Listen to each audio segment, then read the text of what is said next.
बिस्मिल्लाहिर्रहमानिर्रहीम। रब्बिश्रह ली सदरी व यस्सिर ली अमरी वहलुल उक़दतम मिन लिसानी यफ़क़हू क़ौली।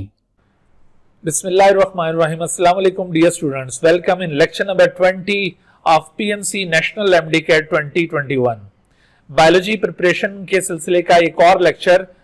आज के लेक्चर में हम बायो एनर्जेटिक्स के टॉपिक्स को फर्दर आगे बढ़ाते हुए जिन चीजों को डिस्कस करेंगे उसमें आप देखेंगे कि केल्विन साइकिल या जिसे C3 पाथवे कहा जाता है और Hatch Slack cycle which is also known as C4 pathway.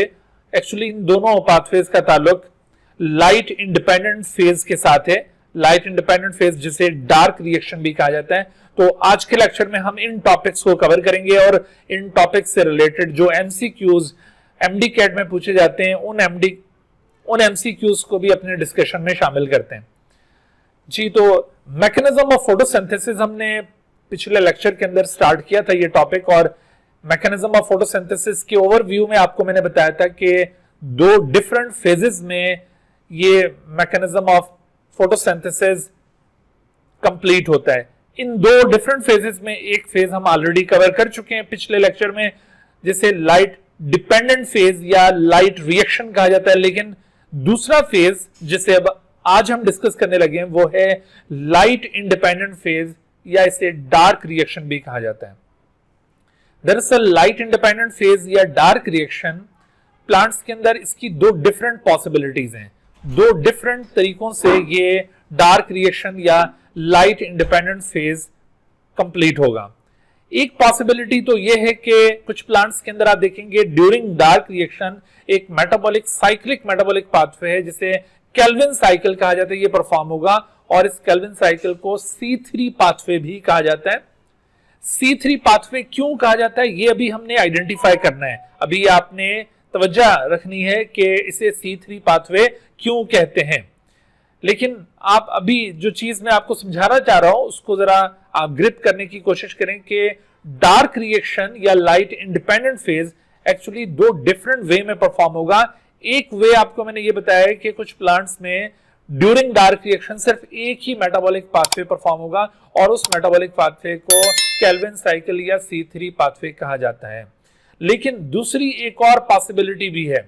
दूसरी पॉसिबिलिटी क्या है कि कुछ प्लांट्स में केल्विन साइकिल के अलावा, ये केल्विन साइकिल तो परफॉर्म होगा ही जिसे C3 पाथवे कहते हैं, लेकिन इसके अलावा आप देखेंगे कि एक और मेटाबॉलिक पाथवे भी इन प्लांट्स में ड्यूरिंग डार्क रिएक्शन परफॉर्म होगा which is known as Hatch Slack cycle, और इसी पाथवे को C4 पाथवे भी कहा जाता है। क्यों कहा जाता है ये भी रीजन अभी हम आगे डिस्कस करते हैं कि इसे C4 पाथवे क्यों कहते हैं। बहरहाल आपने ये बात याद रखनी है कि डार्क रिएक्शन प्लांट्स में दो डिफरेंट वे में हो रहा है। कुछ प्लांट्स में ड्यूरिंग डार्क रिएक्शन सिर्फ केल्विन साइकिल होगा और कुछ प्लांट्स में during dark reaction kelvin cycle के अलावा हैच-स्लेक साइकिल भी परफॉर्म होगा। अब आप ये याद रखिए कि जिन प्लांट्स के अंदर डार्क रिएक्शन में सिर्फ केल्विन साइकिल परफॉर्म होगा, दरअसल उन प्लांट्स को C3 प्लांट्स कहा जाता है। C3 प्लांट्स मिसाल के तौर पर वीट, राइस, कॉटन, सनफ्लावर, ये C3 प्लांट्स कहलाते हैं और इन प्लांट्स में ड्यूरिंग डार्क रिएक्शन सिर्फ और सिर्फ ये केल्विन साइकिल टाइप का मेटाबॉलिक पाथवे परफॉर्म हो रहा है जिसे C3 पाथवे भी कहा जाता है, और इसी वजह से इन प्लांट्स को C3 प्लांट्स के तौर पर कैटेगराइज किया जाता है। लेकिन दूसरी तरफ मैंने आपको दूसरी पॉसिबिलिटी ये बताई है कि कुछ प्लांट्स के अंदर केल्विन साइकिल के अलावा चूंकि हैच-स्लेक साइकिल भी परफॉर्म होती है, हैच-स्लेक साइकिल जिसे C4 पाथवे कहा जाता है, तो इसकी मुनासबत से इन प्लांट्स को जहां पर ये दोनों metabolic pathways during dark reaction perform हो रहे हैं तो इन प्लांट्स को C4 प्लांट्स का नाम दिया जाता है।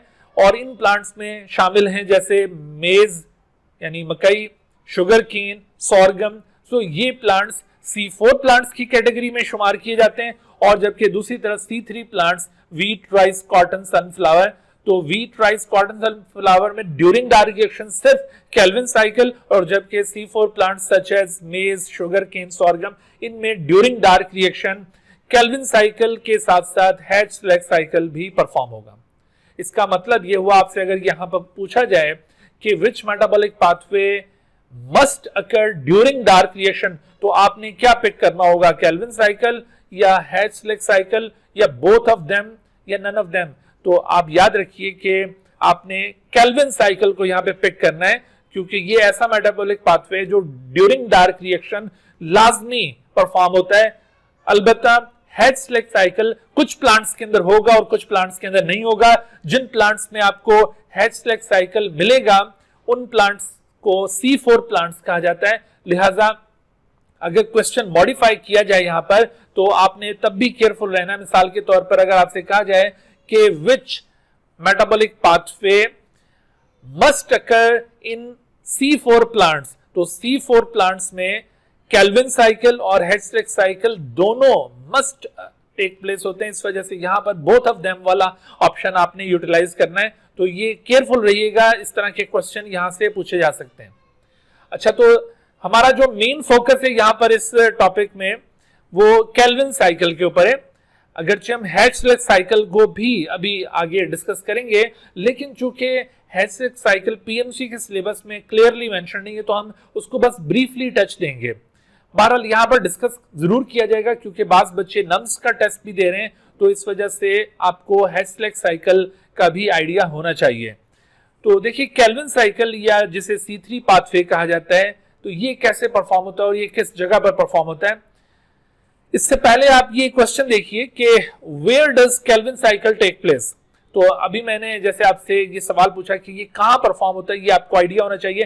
तो हम ऑलरेडी पिछले लेक्चर के अंदर ओवरव्यू ऑफ फोटोसिंथेसिस में इस बात का जिक्र कर चुके हैं कि केल्विन साइकिल की साइट क्या है। Actually stroma of the chloroplast is the site of Calvin cycle. ना सिर्फ केल्विन साइकिल बल्कि अगर ये सवाल हैच-स्लेक साइकिल के बारे में भी पूछा जाए तो तब भी आंसर यही होगा। तो आप नोट कीजिए कि यहाँ पर ऑप्शंस में स्ट्रोमा ऑफ द क्लोरोप्लास्ट सबसे पहला ऑप्शन है। इसके मुकाबले में थैलेकोइड मेम्ब्रेन गलत है, या साइटोप्लाज्म सराउंडिंग द क्लोरोप्लास्ट ये भी गलत है, क्लोरोफिल मॉलिक्यूल भी गलत है, और outer membrane of the chloroplast ये भी गलत है। तो राइट आंसर यहां पर क्या होगा, the stroma of the chloroplast. अच्छा, तो अब जरा देखते हैं हम केल्विन साइकिल को पहले हम डिस्कस करेंगे। सबसे पहले आपको मैं केल्विन साइकिल की एक समरी इक्वेशन बताता हूं। ये समरी इक्वेशन आपको जो पंजाब टेक्स्ट बुक बोर्ड है उसकी बुक में मिल जाती है। वैसे आप अगर नेशनल बुक फाउंडेशन की बुक को या किसी दूसरी टेक्स्ट बुक को फॉलो कर रहे हैं तो केल्विन साइकिल को देखते हुए आप इस समरी को इजीली लिख सकते हैं। तो ये समरी देखिए क्या है।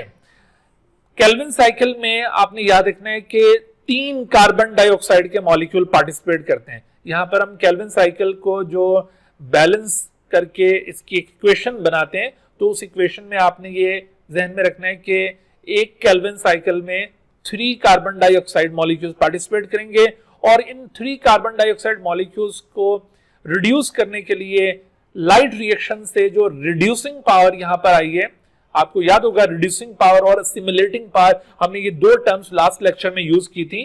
तो रिड्यूसिंग पावर की टर्म यूज की जाती है फॉर NADPH। तो ये NADPH2 या NADPH सिंपली आप कह सकते हैं, इसके 6 मॉलिक्यूल्स यहां पर कार्बन डाइऑक्साइड की रिडक्शन के लिए रिक्वायर्ड होंगे, और यही दरअसल रिड्यूसिंग पावर है। This is known as reducing power. तो कितने रिड्यूसिंग पावर के मॉलिक्यूल्स एक केल्विन साइकिल के अंदर यूटिलाइज होंगे? 6 molecules of reducing powers are required for the reduction of carbon dioxide in the Kelvin cycle। देखो इनका रोल क्या है, ये हमने पिछले लेक्चर में भी डिस्कस किया था कि the reducing power is involved in the reduction of carbon dioxide। याद रखो बच्चों कि केल्विन साइकिल के अंदर जो रिड्यूसिंग एजेंट है वो ये दरअसल NADPH है, वो वाटर नहीं है। बाज़ यहां पर ये सवाल पूछा जाता है कि केल्विन साइकिल में रिड्यूसिंग एजेंट कौन सा है, वाटर है या NADPH है, तो या बोथ ऑफ देम है। तो यहां पर अक्सर कंफ्यूजन हो जाती है। तो NADPH is the reducing agent या reducing power of the dark reaction, और ये प्रोड्यूस कहां पर हुआ था, ये प्रोडक्ट किसकी है, this is the product of the light reaction, but it is involve in the dark reaction. तो इस वजह से इसको reducing power of the dark reaction कहा जाएगा, लेकिन प्रोडक्ट ऑफ लाइट रिएक्शन। तो ये लफ्जों का हेर फेर आपने जरूर याद रखना है, क्योंकि एमसीक्यूज में इसी तरह से वर्डिंग आगे पीछे करके गलती करने पर मजबूर किया जाता है, तो केयरफुल रहिएगा। बहरहाल देखिए, केल्विन साइकिल में 3 CO2 पार्टिसिपेट करेंगे और उनको रिड्यूस करने के लिए 6 NADPH यहां पर पार्टिसिपेट करते हैं, और इसके साथ साथ जो असिमिलेटिंग पावर मॉलिक्यूल्स हैं जो कि यहां पर एनर्जी प्रोवाइड करेंगे वो कितने हैं, वो है 9 मॉलिक्यूल्स।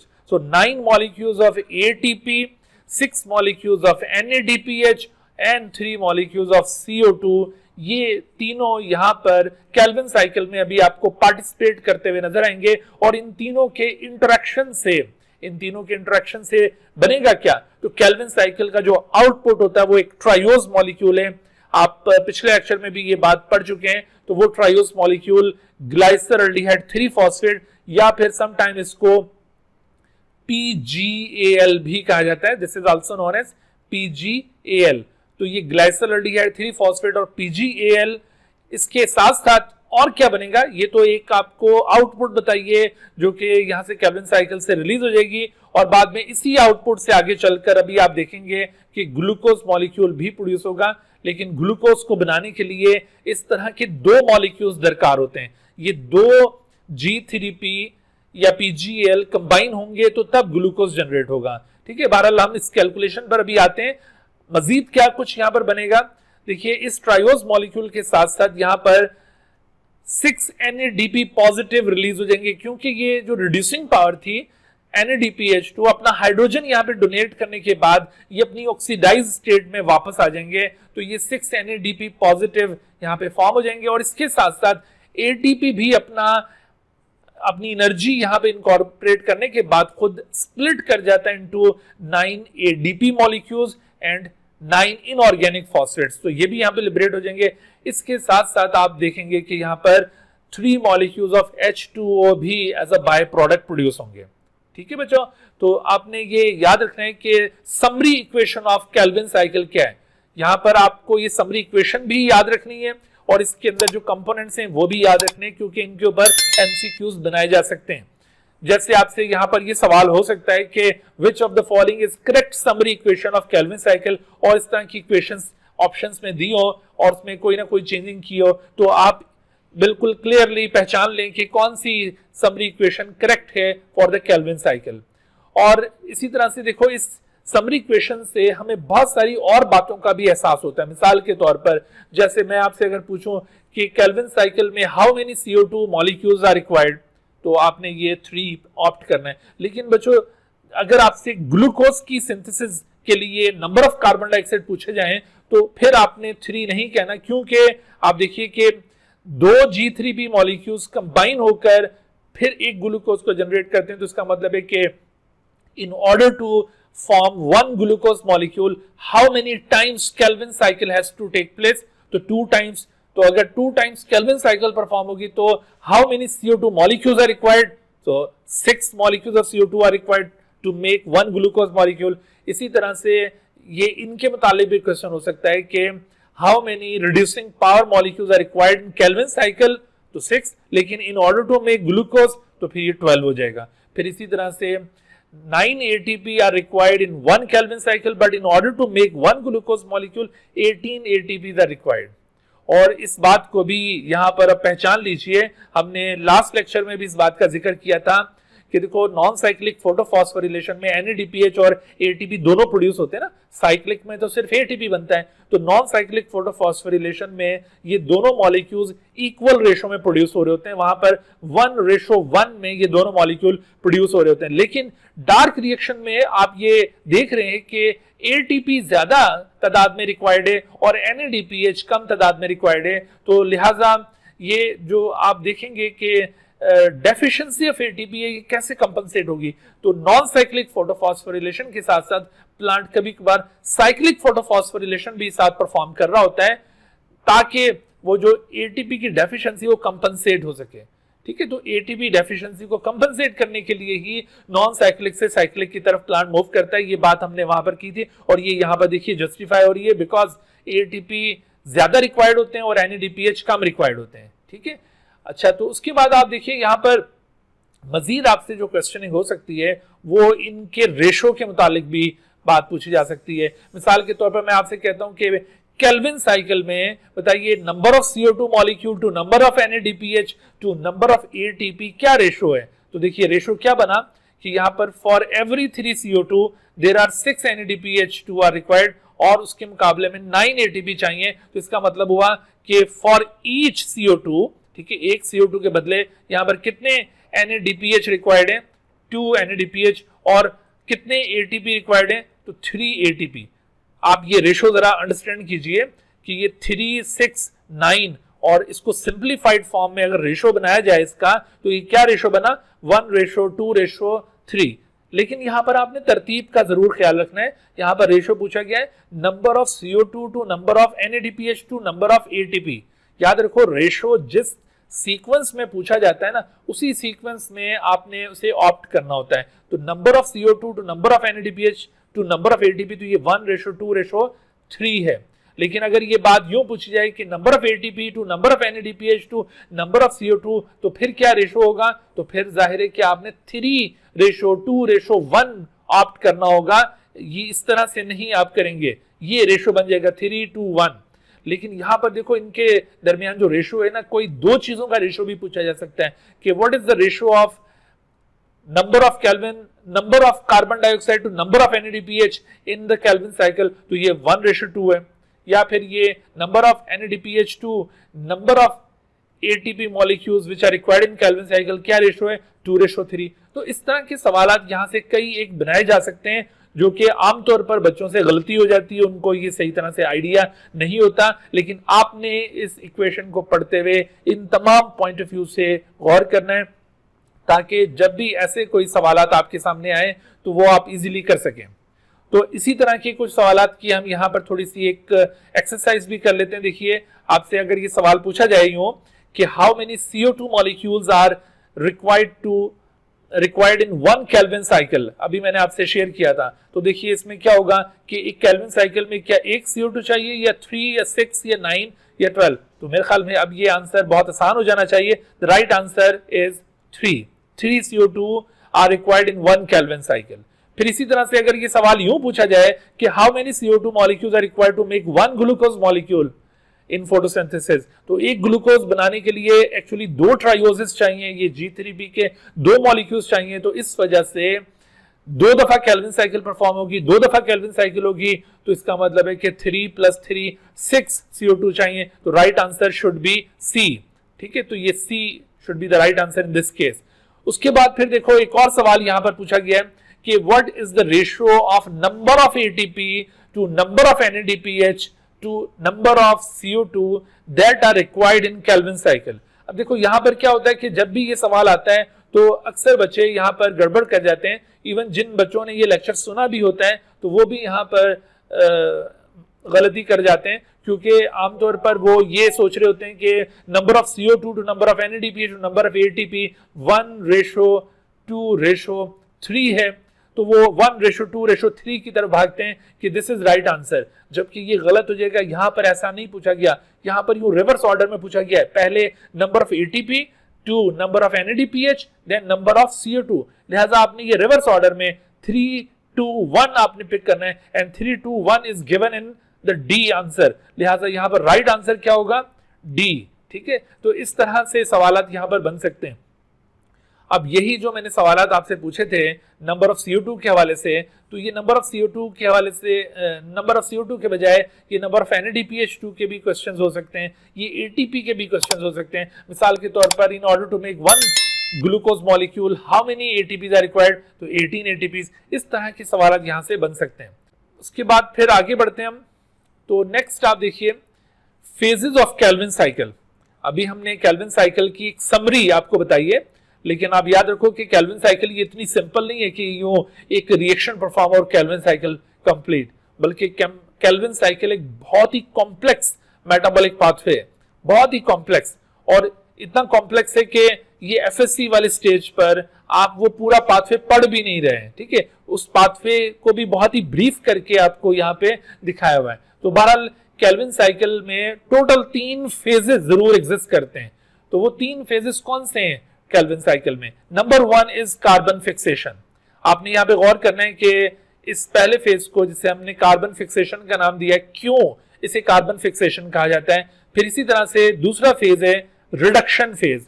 बिल्कुल इसी तरह यहां पर भी हम रीजनिंग करेंगे कि why this phase is called reduction phase. और इसी तरह से third phase is called regeneration of CO2 acceptor. यहां पर आपको ये आइडेंटिफाई करना है कि किस मॉलिक्यूल को CO2 एक्सेप्टर का टाइटल मिला हुआ है।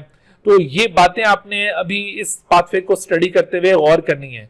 अच्छा, तो अब आप देखिए कि ये जो कार्बन फिक्सेशन सबसे पहला स्टेप है, इसका मैकेनिज्म क्या है, कैसे ये परफॉर्म होगा। देखिए होता यह है कि केल्विन साइकिल में, प्रीवियस केल्विन साइकिल से एक मॉलिक्यूल जिसका नाम है राइबुलोज 1,5 बिसफॉस्फेट, एक मॉलिक्यूल जिसका नाम राइबुलोज 1,5 बिसफॉस्फेट है। आप देख रहे हैं इसका हमने ये एक हाइपोथेटिकल सा स्ट्रक्चर यहां पर बनाया है और इस स्ट्रक्चर में आपको ये जो 5 इस तरह के गोल गोल सर्कल नजर आ रहे हैं, ये नंबर ऑफ कार्बन एटम्स को इंडिकेट कर रहे हैं। ठीक है, तो कितने कार्बन पर मुश्तमिल ये मॉलिक्यूल है, आपने फौरन इस डायग्राम को देख के आइडेंटिफाई कर लेना है कि ये देखिए 1, ये 2, ये 3, 4 एंड दिस इज 5। तो टोटल 5 कार्बन एटम्स यहां पर आपको नजर आ रहे हैं। तो ये देखिए 5 कार्बन एटम्स हैं। तो एक फॉस्फेट कार्बन 1 के ऊपर अटैच है, दूसरा फॉस्फेट कार्बन 5 के ऊपर अटैच है, दूसरा फॉस्फेट कार्बन 5 के ऊपर अटैच है। तो इस तरह से ये 2 फॉस्फेट्स पर मुश्तमिल 5 कार्बन मॉलिक्यूल, इसे कहा जाता है राइबुलोज 1,5 बिसफॉस्फेट। राइबुलोज ये पेंटोज शुगर है, याद रखो राइबुलोज क्या है, this is a kind of pentose sugar. आपने बायोमोलिक्यूल्स में राइबोस पढ़ा था ना, वहीं पर आपको राइबुलोज की भी एग्जांपल दी हुई है। राइबोज एक एल्डोपेंटोज है, जबकि राइबुलोज एक कीटोपेंटोज है। आप साथ साथ वो जो बायोमोलिक्यूल्स वाले कॉन्सेप्ट्स है ना, उनको भी रिकॉल करते जाएं ताकि अगर इस तरह के कोई क्वेश्चन पूछा जाए तो आप इजीली बता सकें। अब देखो ये सारी जो बातें हम कर रहे हैं ना, कि बार बार कभी किसी चैप्टर के साथ इसको लिंक करते हैं, कभी किसी चैप्टर के साथ लिंक करते हैं, तो ये वैसे आप नहीं कर सकते जब तक कि आप ये लेक्चर नहीं सुनेंगे, क्योंकि ये बुक के अंदर भी यूं हर जगह पर ऐसे बार बार यूं कंपैरिजन नहीं दिया हुआ कि भाई ये आपने उधर भी पढ़ी थी, फिर ये उधर भी पढ़ी थी। ये चीजें हमेशा यूं लेक्चर के दौरान मिलती हैं, तो इस वजह से इन लेक्चर्स की अहमियत को समझें और इनके ऊपर गौर कीजिए। तो ये देखें राइबुलोज 1,5 बिसफॉस्फेट, ये एक पेंटोज मॉलिक्यूल है और ये एक फॉस्फोरिलेटेड पेंटोज मॉलिक्यूल है।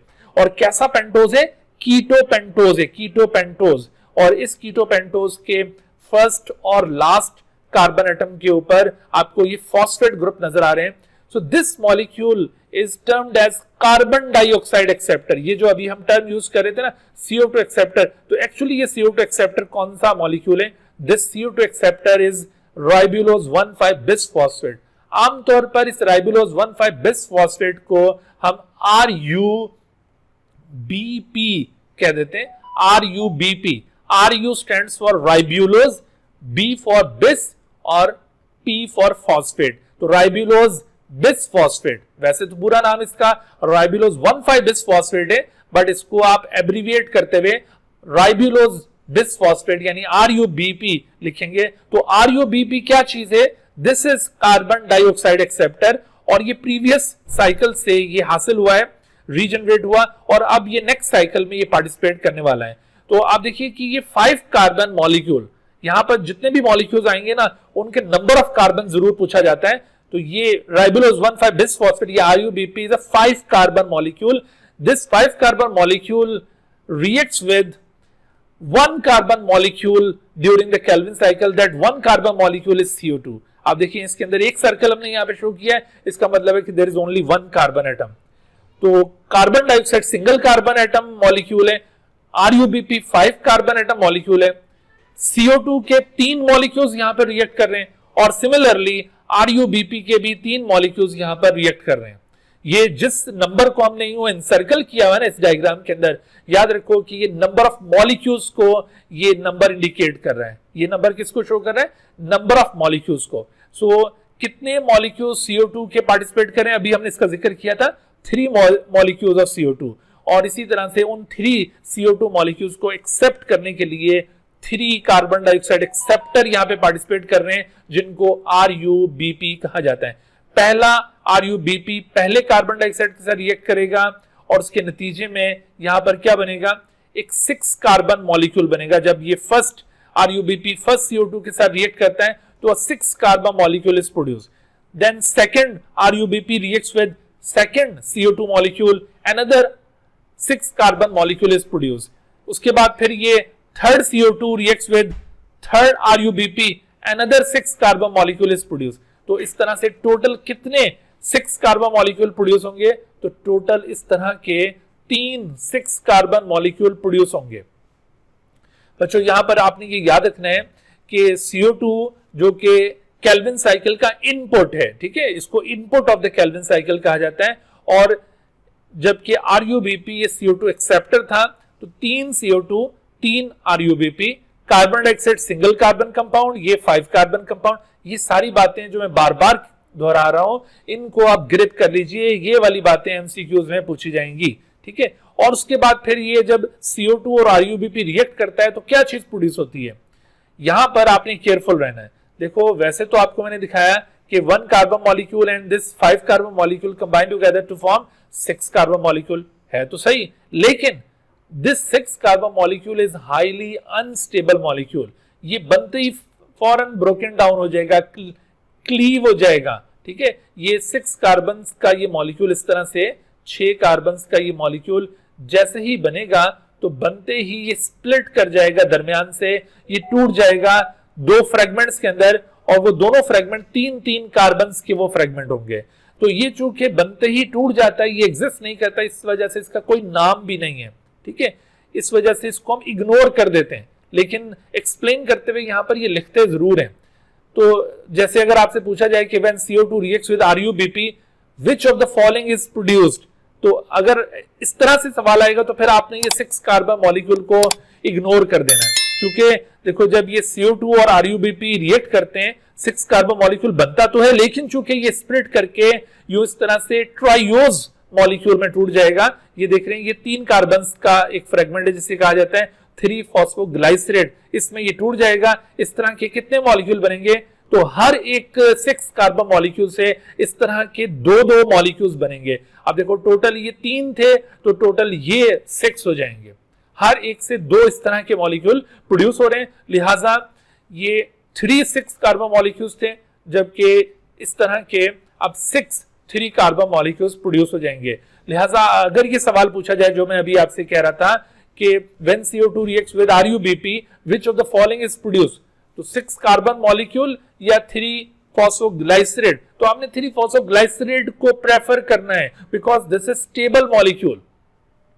अगर 6 कार्बन मॉलिक्यूल के बारे में वो आपसे पूछना चाहेगा तो वो वर्डिंग को यूं बनाएगा कि when CO2 reacts with RUBP which of the following unstable molecule is produced, तो वो अनस्टेबल मॉलिक्यूल कौन सा प्रोड्यूस हो रहा है, 6 कार्बन मॉलिक्यूल या 3 कार्बन मॉलिक्यूल या बोथ ऑफ देम। तो उस वक्त आपने फिर ये 6 कार्बन मॉलिक्यूल को पिक करना है, क्योंकि क्वेश्चन में आपसे अनस्टेबल मॉलिक्यूल को पॉइंट आउट करके पूछा गया है, तो तब आप इसको फोकस करेंगे। अदरवाइज आपसे अगर वो अनस्टेबल नहीं कहता तो तब आपने ये 3 फॉस्फोग्लाइसरेट को पिक करना है, या इवन अगर वो इसको पूछेगा तो स्टेबल भी वो कह सकते हैं, यानी स्टेबल कहेगा या फिर वो कुछ भी नहीं कहेगा, तो तब आपने 3 फॉस्फोग्लाइसरेट पे फोकस करना है। और अगर उसने इसके बारे में पूछना हुआ तो फिर आप देखिएगा स्टेटमेंट के अंदर लाजमी तौर पर अनस्टेबल मॉलिक्यूल का जिक्र किया जाएगा, ठीक है। तो ये आपको बड़ा केयरफुल रहना है।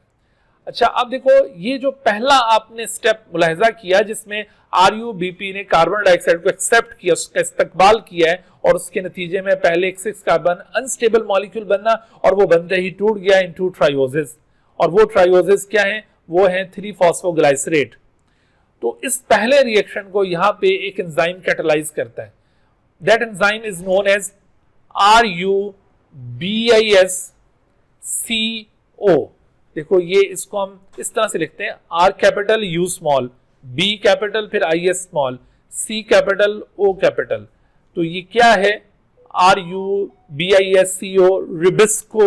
रिबिस्को क्या चीज है, रिबिस्को का पूरा नाम क्या है, तो आप याद रखो ribulose, RU for ribulose, BIS for bisphosphate, ये पूरा बिसफॉस्फेट को रिप्रेजेंट कर रहा है। तो राइबुलोस, बिसफॉस्फेट, कार्बोक्सिलेज, ये जो C है for carboxylase, and O for oxygenase, oxygenase. Keep in your mind ये O किसको इंडिकेट कर रहा है, ऑक्सीजनेज को। असल में ये एंजाइम रिबिस्को जिसका हम यहाँ पे जिक्र कर रहे हैं, रिबिस्को, इसके अंदर 2 प्रॉपर्टीज पाई जाती हैं, डुअल नेचर रखता है ये। ना सिर्फ ये कार्बोक्सिलेज टाइप का एंजाइम है, कार्बोक्सिलेज होने का मतलब ये है कि it adds carbon dioxide in RuBP. याद रखिए कि ये रिबिस्को के अंदर दो प्रॉपर्टीज हैं, इसके अंदर डुअल नेचर पाई जाती है। ना सिर्फ ये कार्बोक्सिलेज है बल्कि ये ऑक्सीजनेज भी है। कार्बोक्सिलेज का मतलब ये है कि it adds carbon dioxide in RuBP. RuBP के अंदर कार्बन डाइऑक्साइड का ये एडिशन कॉज करता है, इस इवेंट को कार्बोक्सिलेशन कहा जाएगा। तो ये कार्बोक्सिलेज एंजाइम है। और ऑक्सीजनेज एंजाइम भी है। सम टाइम ये क्या करता है कि आरयूबीपी में कार्बन डाइऑक्साइड ऐड करने के बजाय ये ऑक्सीजन ऐड करना शुरू कर देता है। तो अगर ये ऑक्सीजन ऐड करे तो फिर इसे ऑक्सीजनेज कहा जाएगा। फिर इसे क्या कहा जाएगा? ऑक्सीजनेज। तो इसके अंदर ये दोनों प्रॉपर्टीज हैं। अब सवाल ये पैदा होता है कि ये कार्बोक्सिलेज के तौर पर कब एक्ट करेगा और ऑक्सीजनेज के तौर पर ये कब एक्ट करेगा। देखो यहां पर आपने कार्बन डाइऑक्साइड का एडिशन मुलाहिजा किया है ना आरयूबीपी के अंदर केल्विन साइकिल में, तो इसका मतलब है कि इसका कार्बोक्सिलेज फंक्शन यहां पे यूटिलाइज हो रहा है, कार्बोक्सिलेज फंक्शन, ठीक है। लेकिन ये फोटो रेस्पिरेशन में एक और इवेंट है प्लांट बॉडी के अंदर ये पाया जाता है, फोटो रेस्पिरेशन। तो ड्यूरिंग फोटो रेस्पिरेशन रिबिस्को एंजाइम अपनी ऑक्सीजनेज एक्टिविटी को यूटिलाइज करता है और आरयूबीपी में CO2 ऐड करने के बजाय ऑक्सीजन ऐड करना शुरू कर देता है। और नतीजे में फिर ये ना तो 6 कार्बन मॉलिक्यूल बनेगा और ना ही ये इस तरह 3 कार्बन मॉलिक्यूल 3 फॉस्फोग्लाइसरेट फिर बनेंगे, बल्कि अगर ये ऑक्सीजनेज के तौर पर एक्ट करे तो आरयूबीपी के साथ जब ऑक्सीजन ऐड होगी तो एक टेम्परेरी 5 कार्बन मॉलिक्यूल यहां पे प्रोड्यूस होता है और वो 5 कार्बन मॉलिक्यूल 2 फ्रेगमेंट्स में टूटता है।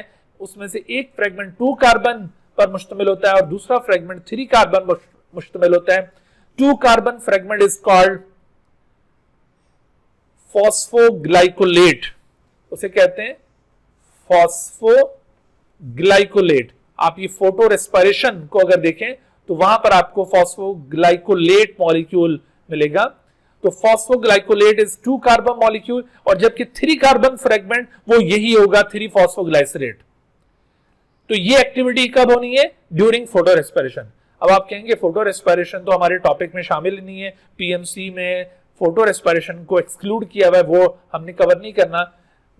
आपने वो वैसे तो कवर नहीं करना, लेकिन ये पॉइंट आपको जरूर पता होना चाहिए क्योंकि ये रिबिस्को के हवाले से ये पॉइंट है। तो आप इस पॉइंट को जरूर अंडरस्टैंड कर लीजिए और इन बातों को याद भी रखिएगा। वैसे मैं ये नहीं कह रहा कि आपने फोटो रेस्पिरेशन का पूरा टॉपिक कवर करना है, लेकिन आपने रिबिस्को के मुतालिक ये पॉइंट जरूर याद रखना है कि whenever rubisco act as oxygenase, और जाहिर है कि वो फोटो रेस्पिरेशन एक्टिविटी है, जब ये ऑक्सीजनेज की तरफ एक्ट करता है तो at that time it adds oxygen into the RuBP और रिजल्ट में फिर एक 5 कार्बन मॉलिक्यूल यहां बनेगा और वो फ्रेगमेंटाइज हो जाएगा into phosphoglycolate molecule and 3 phosphoglycerate. तो 2 मॉलिक्यूल यहां पे बनेंगे, एक 2 कार्बन और एक 3 कार्बन। ये एक्टिविटी होगी फोटो रेस्पिरेशन में। लेकिन ये जो केल्विन साइकिल अभी हम पढ़ रहे हैं यहां पर इसका कार्बोक्सिलेज फंक्शन यूटिलाइज हुआ है और कार्बोक्सिलेज फंक्शन जब यूटिलाइज होगा तो CO2 यहां पर ऐड होगा और नतीजे में 6 कार्बन मॉलिक्यूल अनस्टेबल और उसके बाद फिर ये 3 phosphoglycerate molecules will be produced,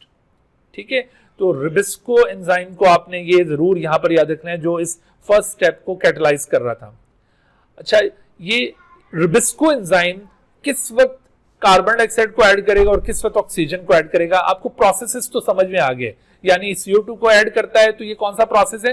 Calvin cycle. और अगर ये ऑक्सीजन ऐड करता है तो ये कौन सा प्रोसेस है? Photo respiration. लेकिन यहां पर आपने एक और बात पे गौर करना है कि ये CO2 को कब ऐड करेगा, यानी केल्विन साइकिल कब परफॉर्म होगी, और ये ऑक्सीजन को कब ऐड करेगा, यानी वो जो फोटो रेस्पिरेशन है वो कब परफॉर्म होगा। तो याद रखो कि जब CO2 की कंसंट्रेशन हायर होती है प्लांट के अंदर तो उस वक्त ये CO2 को ऐड करता है, और जब ऑक्सीजन की कंसंट्रेशन हायर हो जाए प्लांट के अंदर, डे टाइम की बात हो रही है, ठीक है, क्योंकि नाइट में तो जाहिर है कि ऑक्सीजन की कंसंट्रेशन हायर होती है, तो क्या वो फोटो रेस्पिरेशन नाइट में फिर परफॉर्म होता रहेगा? नो, याद रखो फोटो रेस्पिरेशन डे टाइम की एक्टिविटी है, उसके नाम से ही जाहिर हो रहा है फोटो रेस्पिरेशन, यानी एक ऐसी रेस्पिरेटरी एक्टिविटी है that occurs in the day time. तो अगर डे टाइम के अंदर CO2 के बजाय ऑक्सीजन की कंसंट्रेशन हाई हो जाती है, तो ऐसी सूरत में ये ऑक्सीजन को ऐड करना शुरू कर देगा। और अगर डे टाइम में CO2 की कंसंट्रेशन हायर है तो फिर ये कार्बन डाइऑक्साइड को ऐड करेगा। तो इसका मतलब है कि रिबिस्को की ये जो एक्टिविटी है to act as carboxylase or to act as oxygenase, it depends upon the relative concentration of CO2 and oxygen in plant body during day time। ये बात ध्यान में रहे कि डे टाइम के दौरान अगर इनकी ये जो relative concentration उसमें कोई चेंज आता है तो उसके अकॉर्डिंगली ये फिर कार्बोक्सिलेज या ऑक्सीजनेज के तौर पर एक्ट करेगा। ठीक है, ये बात क्लियर हो गई। अच्छा, यहां पर एक और बात भी आप रिबिस्को के हवाले से याद रखिए कि ये जो रिबिस्को मॉलिक्यूल है ये जाहिर एक एंजाइम है और एंजाइम्स प्रोटीन्स होते हैं, तो ये भी एक प्रोटीन है। लेकिन इस प्रोटीन को इस वजह से भी याद रखना जरूरी है कि this is most abundant protein in the nature. दुनिया में जितनी भी प्रोटीन्स पाई जाती हैं, अगर आपसे पूछा जाए कि which one is the most abundant protein, rubisco is most abundant protein. दुनिया में जितनी भी प्रोटीन्स पाई जाती हैं उन सब प्रोटीन्स में सबसे ज्यादा पाई जाने वाली प्रोटीन रिबिस्को है। ये बात भी अक्सर एमसीक्यूज में पूछी जाती है कि which of the following is the most abundant protein in nature, तो उसमें आपने ये रिबिस्को का नाम लेना है। अच्छा, उसके बाद आप देखिए कि ये जो आपने RuBP के साथ कार्बन डाइऑक्साइड की एडिशन मुलाहिजा की और उसके नतीजे में 6 carbon molecule and then 3 carbon molecules produce हुए। ये जितना भी फेज आपने केल्विन साइकिल में अब तक ऑब्जर्व किया है, दरअसल इस फेज को कार्बन फिक्सेशन कहा जाता है। इस फेज को क्या कहते हैं? Carbon fixation. यहां पर आपसे किसी एमसीक्यू में यह बात पूछी जा सकती है, why the first phase of Calvin cycle is called carbon fixation. तो उसमें आपने ये रीजन याद रखना है ऑप्शंस में। जब आप ये ऑप्शन देखें कि this is called carbon fixation because the carbon of inorganic compound is going to fix into the organic compound. Yeah, during this phase inorganic carbon becomes the part of organic compound. अगर ये reason है तो आपने इसे pick करना है। Otherwise अगर कोई और एक्सप्लेनेशन इसकी दी हुई है कि इसको कार्बन फिक्सेशन इस वजह से कहते हैं कि इसमें जो मॉलिक्यूल ऐड हो रहा है वो कार्बन डाइऑक्साइड है, या इसको कार्बन फिक्सेशन इस वजह से कहते हैं कि इसमें जो मॉलिक्यूल CO2 एक्सेप्टर है वो 5 कार्बन मॉलिक्यूल है, इसे कार्बन फिक्सेशन इस वजह से कहते हैं कि इसमें एक 6 कार्बन अनस्टेबल मॉलिक्यूल प्रोड्यूस होता है। देखो, इस तरह की कोई भी एक्सप्लेनेशन दी जाए तो वो आपने पिक नहीं करनी।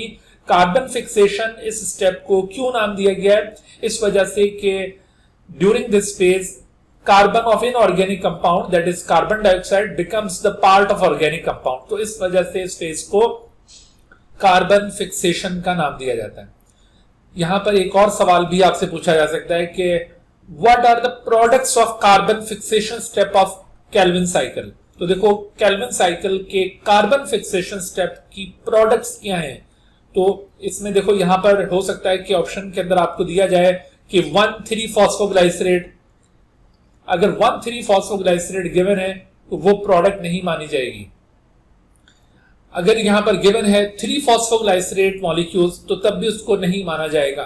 लेकिन अगर यहां पर गिवन है कि 6 मॉलिक्यूल्स और 3-फॉस्फोग्लाइसरेट, यानी अगर किसी ऑप्शन के अंदर नंबर ऑफ मॉलिक्यूल्स साथ एडेड हैं तो उस ऑप्शन को आपने प्रेफर करना है। हाँ, वो अलग बात है कि अगर नंबर ऑफ मॉलिक्यूल्स गिवन नहीं है तो फिर अगर ये 3-फॉस्फोग्लाइसरेट अगर गिवन है तो आप इसको पिक कर सकते हैं। बहरहाल आप 6 कार्बन कंपाउंड को कभी भी प्रोडक्ट ऑफ कार्बन फिक्सेशन नहीं कहेंगे। इसी तरह से यहां पर समटाइम ऑप्शन के अंदर ये जो आखिरी आउटपुट होता है केल्विन साइकिल का, ग्लाइसरॉल्डिहाइड 3-फॉस्फेट, ये भी ऑप्शन में दिया होता है, तो आपने उसको भी तवज्जो नहीं करनी। तो कार्बन फिक्सेशन की प्रोडक्ट्स क्या हैं? 6 molecules of 3 carbon compound known as three phosphoglycerate. तो इसके ये 6 मॉलिक्यूल्स यहां पर प्रोड्यूस होंगे as a product of the carbon fixation. अच्छा, यहां पर हम इस बात को भी जस्टिफाई कर सकते हैं कि why kelvin cycle is called C3 pathway. इसको C3 पाथवे क्यों कहा जाता है? तो इसको C3 पाथवे कहने का रीजन यह है कि केल्विन साइकिल में जो पहला स्टेबल मॉलिक्यूल प्रोड्यूस होता है, first stable molecule which is produced during Calvin cycle is a 3 carbon molecule known as three phosphoglycerate. तो ये चूंकि 3 कार्बन मॉलिक्यूल है, इस वजह से इसे 6 कार्बन, इस वजह से इसे C3 पाथवे कहा जाता है। ठीक है, तो ये C3 पाथवे का रीजन क्या था ये भी आपने आइडेंटिफाई कर लिया, इसको याद रखना है, ये भी एमसीक्यू में बात पूछी जाती है कि why the Calvin cycle is called C3 pathway. तो because the first stable molecule which is produced during Calvin cycle is a 3 carbon compound, therefore it is called C3 pathway. यहां पर हो सकता है कि आपको मिसलीड करने के लिए जो ऑप्शंस दिए जाएं उनमें ये कहा जाए कि since 3 carbon dioxide molecules participate in Calvin cycle therefore it is called C3 pathway, या फिर इसमें हो सकता है कि यूं ऑप्शन बनाया जाए कि since 3 RuBP molecules participate in Calvin cycle therefore it is called C3 pathway. यूं मुख्तलिफ तरह की एक्सप्लेनेशन ऑप्शंस में मिल सकती हैं, लेकिन आपने केयरफुल रहना है कि इसको C3 पाथवे क्यों कहते हैं, because the first stable molecule which is produced during Calvin cycle is a 3 carbon compound. अच्छा, अब ये जो 3 कार्बन कंपाउंड यहां पे प्रोड्यूस हुआ है फर्स्ट स्टेबल कंपाउंड, तो इस हवाले से एक और सवाल यहां पर ये बन सकता है, जैसे आपसे ये कहा जाए कि if isotopic carbon is used in carbon dioxide, ये कार्बन डाइऑक्साइड के अंदर जो कार्बन है अगर वो आइसोटोपिक है, आइसोटोपिक का मतलब है कि जैसे C14 नॉर्मली जो कार्बन एग्जिस्ट करता है वो दरअसल C12 है, उसका एटॉमिक मास 12 होता है, लेकिन एक आइसोटोपिक कार्बन है उसका एटॉमिक मास 14 है। तो अगर आपसे कहा जाए कि if an isotopic carbon is used in carbon dioxide and if this molecule of carbon dioxide is used in Calvin cycle, so which of the following compound will be the first to contain this C14? तो पहला कौन सा molecule होगा जिसके अंदर C14 आपको मिलेगा? The first molecule will be 3-phosphoglycerate in which you will find C14, क्योंकि 6 कार्बन मॉलिक्यूल तो यहां पर स्टे ही नहीं कर रहा, इस वजह से आपने इसको इग्नोर कर देना। उसके बाद देखिए कि 3-फॉस्फोग्लाइसरेट के हवाले से आप ये इसका स्ट्रक्चर देख रहे हैं, ये 3 सर्कल आपको यहाँ पे दिखाएं। मैंने अभी आपको जैसे पहले बताया था कि ये जो सर्कल्स होते हैं इन सर्कल्स को आप नंबर ऑफ कार्बन्स के तौर पर कंसिडर करेंगे कि 3 सर्कल है तो इसका मतलब है कि 3 कार्बन कंपाउंड है। और इसमें ये जो आपको फॉस्फेट की पोजीशन नजर आ रही है, ये फॉस्फेट की पोजीशन क्या है? एक्चुअली देखो ये कार्बन 1 है, ये कार्बन 2, ये कार्बन 3, तो ये 3rd कार्बन के ऊपर फॉस्फेट ग्रुप अटैच है, इसी वजह से फॉस्फोग्लाइसरेट के नाम के साथ हमने 3 इंडिकेट किया है। मिसाल के तौर पर यहां पर आपसे एक सवाल पूछा जा सकता है कि इन 3-फॉस्फोग्लाइसरेट 3 इंडिकेट्स दैट, तो नीचे ऑप्शंस हो सकते हैं कि ये 3 किसको इंडिकेट कर रहा है, कि इसके नंबर ऑफ कार्बन्स को इंडिकेट कर रहा है, या it indicates the position of phosphate group, या ये दोनों को इंडिकेट कर रहा है। तो ये याद रखो कि ये जो 3 है इस 3-फॉस्फोग्लाइसरेट में, this 3 indicates the position of phosphate group, ये नंबर ऑफ कार्बन्स को रिप्रेजेंट नहीं कर रहा। नंबर ऑफ कार्बन्स को हमने ये इस डायग्राम के अंदर ये सर्कल्स के जरिए रिप्रेजेंट किया। ठीक है भाई, ये बात अब क्लियर हो गई आपको। अच्छा, तो अब ये जो 3-फॉस्फोग्लाइसरेट, इसकी आपने एब्रीविएशन भी ये याद रखनी है, बात किसी एमसीक्यू में इनकी एब्रीविएशंस यूज की जाती हैं। जैसे ए लेवल्स के जो बच्चे हैं उन्होंने अपनी किताबों के अंदर इसकी एब्रीविएशन फॉस्फोग्लाइसरेट यानी पीजी की फॉर्म में देखी है। पीजी स्टैंड्स फॉर फॉस्फोग्लाइसरेट और वो यही मॉलिक्यूल है। लेकिन जो एफएससी के बच्चे हैं उन्होंने अपनी बुक्स के अंदर इसकी जो एब्रीविएशन है वो इस तरह से देखी होगी, पीजीए। तो PGA stands for phosphoglyceric acid. असल में ये जो फॉस्फोग्लाइसरेट मॉलिक्यूल है ये फॉस्फोग्लाइसरिक एसिड भी कहलाता है। ठीक है, जितने भी ये मॉलिक्यूल्स जिनके आखिर में आप ये ATE लिखा हुआ देखेंगे तो ये एक्चुअली एसिड्स कहलाते हैं, ये ऑर्गेनिक एसिड्स हैं, ये शुगर एसिड्स कहलाते हैं। वैसे तो ये शुगर मॉलिक्यूल्स है बट ये शुगर एसिड्स कहलाते हैं, तो इसी वजह से इनको फॉस्फोग्लाइसरिक एसिड्स भी कहा जा सकता है। तो PGA ये वाली एब्रीविएशन भी इसके लिए यूज की जाती है और इसके साथ साथ ये PG एब्रीविएशन भी यूज की जाती है। तो ये दोनों एब्रीविएशंस माइंड में रखिए। अगर किसी क्वेश्चन में ऑप्शंस के अंदर बजाय 3-फॉस्फोग्लाइसरेट गिवन होने के वहां पर आपको इसकी एब्रीविएशन मिलती है तो आप उसको आइडेंटिफाई कर सकें कि ये उसी मॉलिक्यूल की बात हो रही है। बहरहाल अब ये कार्बन फिक्सेशन स्टेप यहाँ पे कंप्लीट हुआ जाता है और उसके बाद अब ये 3 फॉस्फोग्लाइसरेट मॉलिक्यूल्स नेक्स्ट फेज में दाखिल होते हैं। अब जो नेक्स्ट फेज है उस फेज में सबसे पहले देखो यहां पर क्या होगा कि 3 फॉस्फोग्लाइसरेट मॉलिक्यूल, इनकी मुलाकात होती है 6 एटीपी के साथ। ये 6 मॉलिक्यूल्स थे, इसी वजह से 6 एटीपी इनके साथ रिएक्ट करते हैं, और ये 6 एटीपी जब इनके साथ रिएक्ट करेंगे तो हर एक एटीपी मॉलिक्यूल में से एक फॉस्फेट ये इस 3 फॉस्फोग्लाइसरेट को मिल जाएगा। आप देख रहे हैं कि 3 फॉस्फोग्लाइसरेट के पास ऑलरेडी एक फॉस्फेट ग्रुप है जो कि 3rd पोजीशन पर मौजूद है, लेकिन एटीपी से रिएक्ट करने पर एटीपी का एक और फॉस्फेट ये 3 फॉस्फोग्लाइसरेट को मिल जाता है, और एटीपी अपना वो फॉस्फेट लूज कर देगा। एटीपी फॉस्फेट लूज करके एडीपी में चेंज हो जाएगा, जबकि 3 फॉस्फोग्लाइसरेट उस फॉस्फेट को हासिल करने के बाद 1,3 बिस फॉस्फोग्लाइसरेट में चेंज हो जाएगा। ठीक है, 1,3 बिस फॉस्फोग्लाइसरेट, जिसको एब्रीविएट किया हमने बीपीजी, या फिर इसको बिस पीजीए भी कहा जाता है। This is also known as bis PGA. ठीक है, इसकी एब्रीविएशन ये भी यूज की जाती है। तो ये 1,3 बिस फॉस्फोग्लाइसरेट या 1,3 बिस पीजीए ये कैसे बना? ये दरअसल 3 फॉस्फोग्लाइसरेट के साथ जब एटीपी ने रिएक्ट किया और एटीपी से फॉस्फेट इसके अंदर ऐड हुआ तो तब ये चीज प्रोड्यूस हुई है। यहां पर देखिए आपसे सवाल पूछा जा सकता है कि what happens when 3 phosphoglycerate is change into 1,3 बिस फॉस्फोग्लाइसरेट। तो यहां पर क्या हुआ? यहां पर एक तो ये आप बता सकते हैं कि एटीपी रिएक्ट्स विद 3 फॉस्फोग्लाइसरेट, ये वाली बात भी दुरुस्त होगी। दूसरी यहां पर जो बात आप पिक कर सकते हैं वो क्या है? वो है फॉस्फोरिलेशन, यानी यहां पर एक्चुअली फॉस्फोरिलेशन हुई है। फॉस्फोरिलेशन का मतलब क्या होता है? Phosphorylation means addition of phosphate group. Addition of phosphate group, देखो यहां पर एटीपी से फॉस्फेट चूंकि फॉस्फोग्लाइसरेट में शिफ्ट हुआ है, तो एक्चुअली फॉस्फोग्लाइसरेट की फॉस्फोरिलेशन हुई है, यानी फॉस्फोग्लाइसरेट में फॉस्फेट का एडिशन हुआ है। इस वजह से इस रिएक्शन को फॉस्फोरिलेशन रिएक्शन कहा जाएगा। तो जब आपसे ये सवाल पूछा जाए कि when 3 phosphoglycerate is change into 1,3 बिस phosphoglycerate which of the following event occurs, तो एक तो पॉसिबिलिटी यहां पर यह बनती है कि अगर ये ऑप्शन दिया हुआ है कि 6 molecules of ATP reacts with 3 phosphoglycerate, ये बात भी दुरुस्त होगी। और दूसरी पॉसिबिलिटी यहां पर यह होगी, अगर आपको ये फॉस्फोरिलेशन का ऑप्शन मिल जाता है तो ये भी दुरुस्त होगा, और अगर बोथ ऑफ देम गिवन है तो आप बोथ ऑफ देम को पिक करेंगे, या अगर ये दोनों में से कोई एक ऑप्शन यूज किया गया तो आप उसको पिक करेंगे। लेकिन इसके अलावा अगर कोई भी हैपनिंग यहां पर बताई जाती है तो वो आप इग्नोर कर देंगे। ठीक है, तो यहां पर ये सवाल भी अक्सर बनता होता है। तो ये फॉस्फोरिलेशन रिएक्शन के नतीजे में ये चीज बनी है।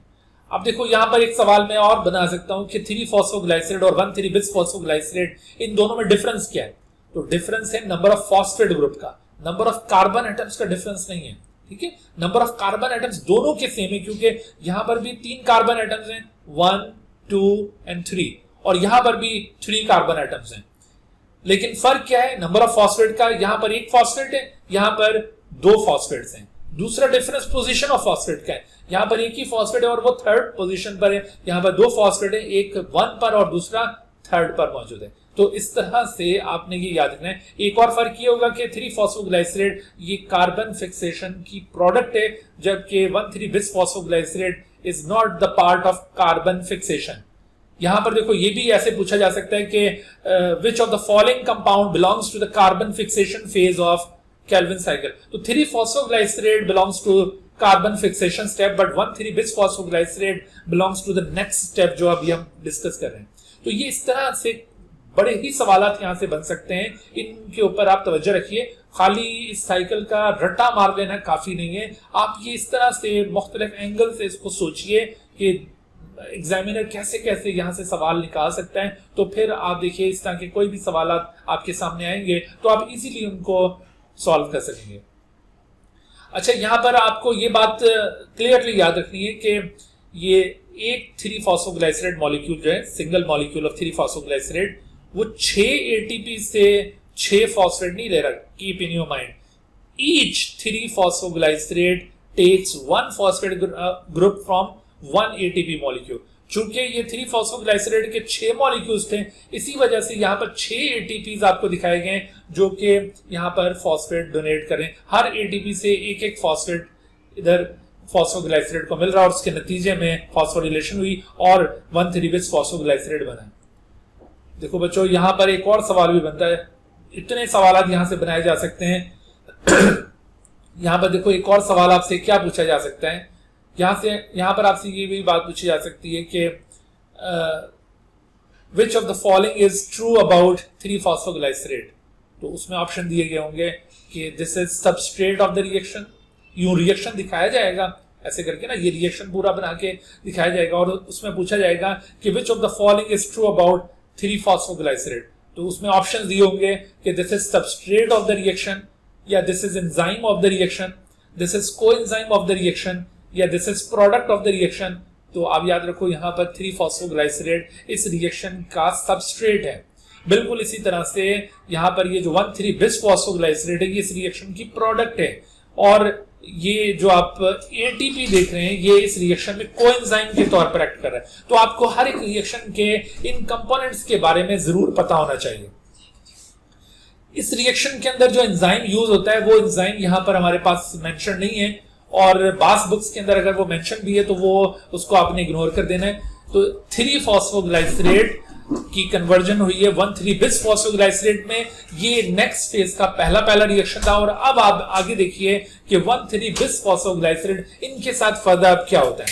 देखो इनके साथ फर्दर ये होगा कि 1,3-bis फॉस्फोग्लाइसरेट अब आगे ये देखिए NADPH जो कि रिड्यूसिंग पावर है, अभी हमने समरी इक्वेशन में भी इसका जिक्र किया था।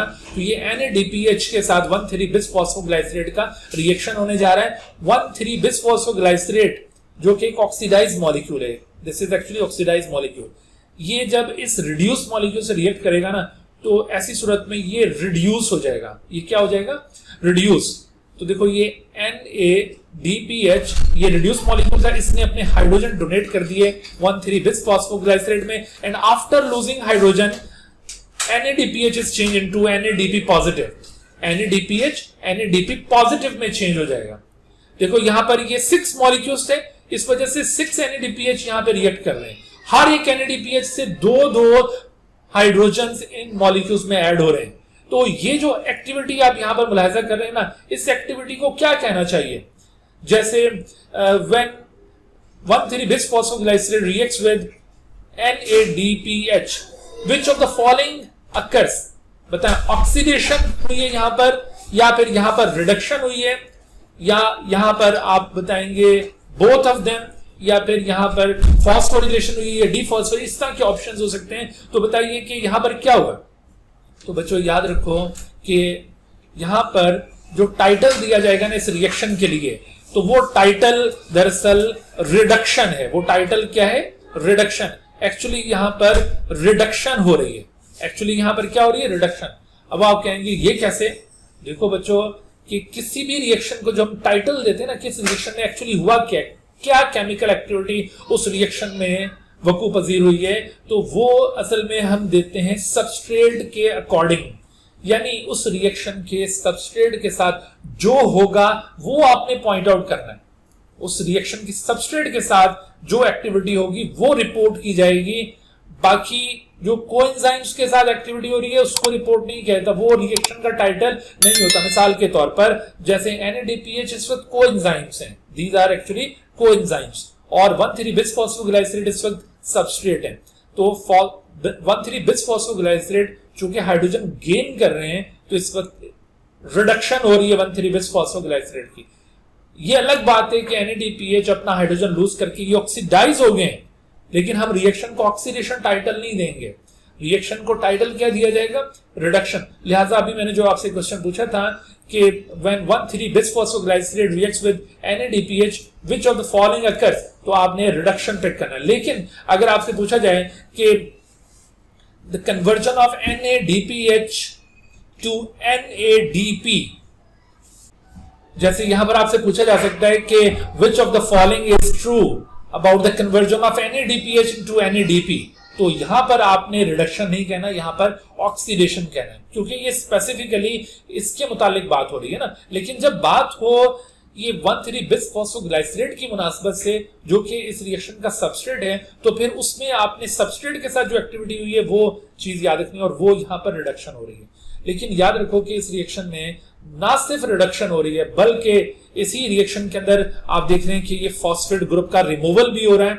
हर एक 1,3 बिसफॉस्फोग्लाइसरेट से फॉस्फेट रिमूव होगा। तो इस तरह से चूंकि ये 6 मॉलिक्यूल्स हैं, इन 6 मॉलिक्यूल्स में से एक एक फॉस्फेट निकलेगा, तो टोटल 6 इनऑर्गेनिक फॉस्फेट्स रिमूव हो जाएंगे। PI stands for inorganic phosphate. तो इस तरह यहां पर ये जो एक्टिविटी परफॉर्म हुई है, इसे हम नाम देंगे, क्या नाम देना चाहिए, फॉस्फोरिलेशन या डीफॉस्फोरिलेशन। तो याद रखो इसे डीफॉस्फोरिलेशन कहा जाएगा। This is known as dephosphorylation. Dephosphorylation क्यों? डीफॉस्फोरिलेशन इस वजह से कि ये जो सबस्ट्रेट 1,3 बिसफॉस्फोग्लाइसरेट, ये चूंकि अपना फॉस्फेट लूज कर रहा है ना, तो इस वजह से इसकी मुनासबत से यहां डीफॉस्फोरिलेशन हुई है। यानी ये जो आपको रिएक्शन शो किया जा रहा है, जिसमें 1,3 बिसफॉस्फोग्लाइसरेट पहले NADPH से रिएक्ट करता है, तो इधर से हाइड्रोजन गेन कर लेता है, रिड्यूस हो जाता है, और साथ ही अपना फॉस्फेट रिमूव भी कर देता है, लूज भी कर देता है। और इस तरह से इन दो एक्टिविटीज के बाद, रिडक्शन और डीफॉस्फोरिलेशन के बाद, ये कन्वर्ट हो जाएगा into glyceraldehyde 3 phosphate. Glyceraldehyde 3 phosphate के कितने मॉलिक्यूल्स बनेंगे? 6 मॉलिक्यूल, क्योंकि 1,3 बिसफॉस्फोग्लाइसरेट के भी 6 मॉलिक्यूल्स थे, लिहाजा ग्लाइसरल्डिहाइड 3 फॉस्फेट के भी 6 मॉलिक्यूल यहाँ पे प्रोड्यूस होंगे।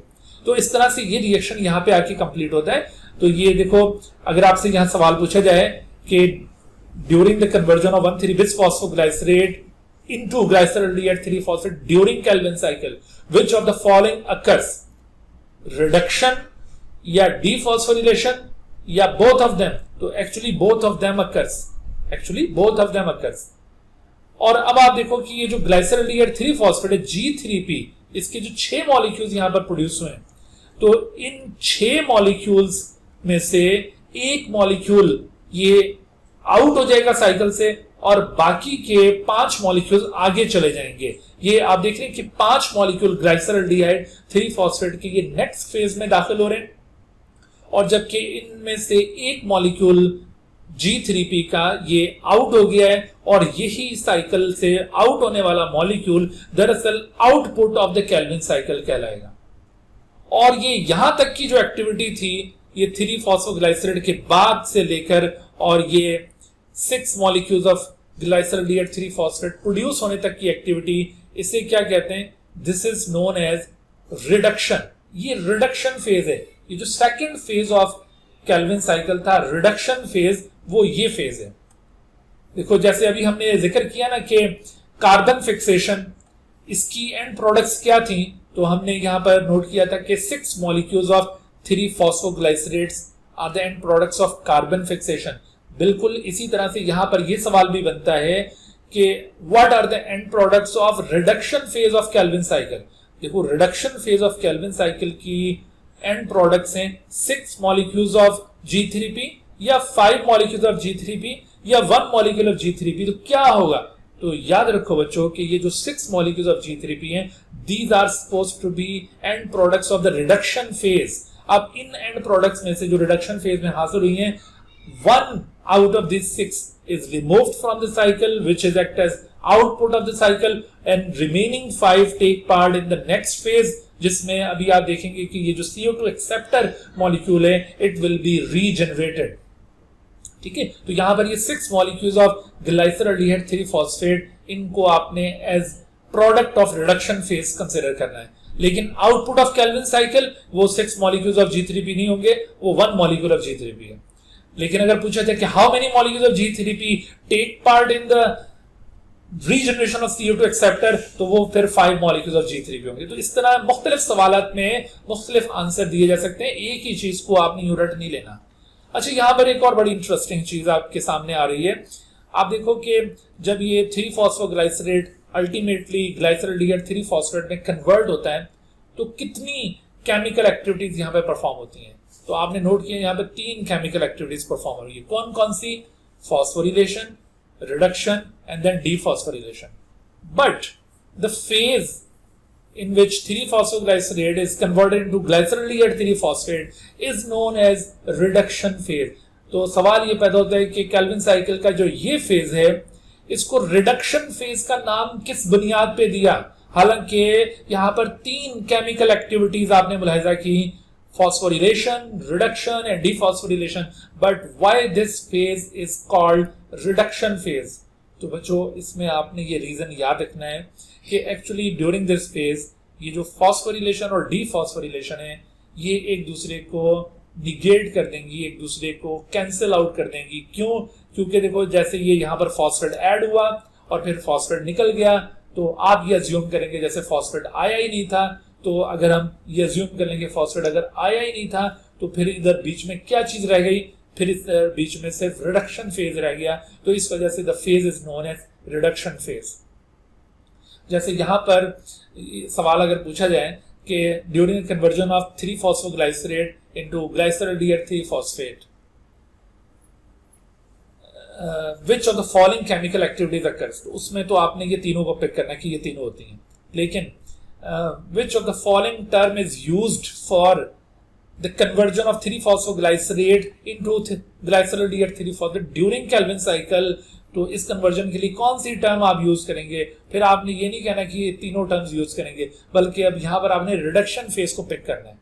अगर आपसे केमिकल एक्टिविटीज पूछी जाए कि यहाँ पर कौन कौन सी केमिकल एक्टिविटीज हो रही हैं, फिर तो तीनों को आप ऑप्ट करेंगे। लेकिन अगर यहाँ पर आपसे जस्ट फेज का नाम पूछा जाता है कि यहाँ पर कौन सा ये इस फेज को टाइटल क्या दिया जाएगा जिसमें ये कन्वर्जन हो रही है, तो रिडक्शन फेज इसको टाइटल दिया जाएगा।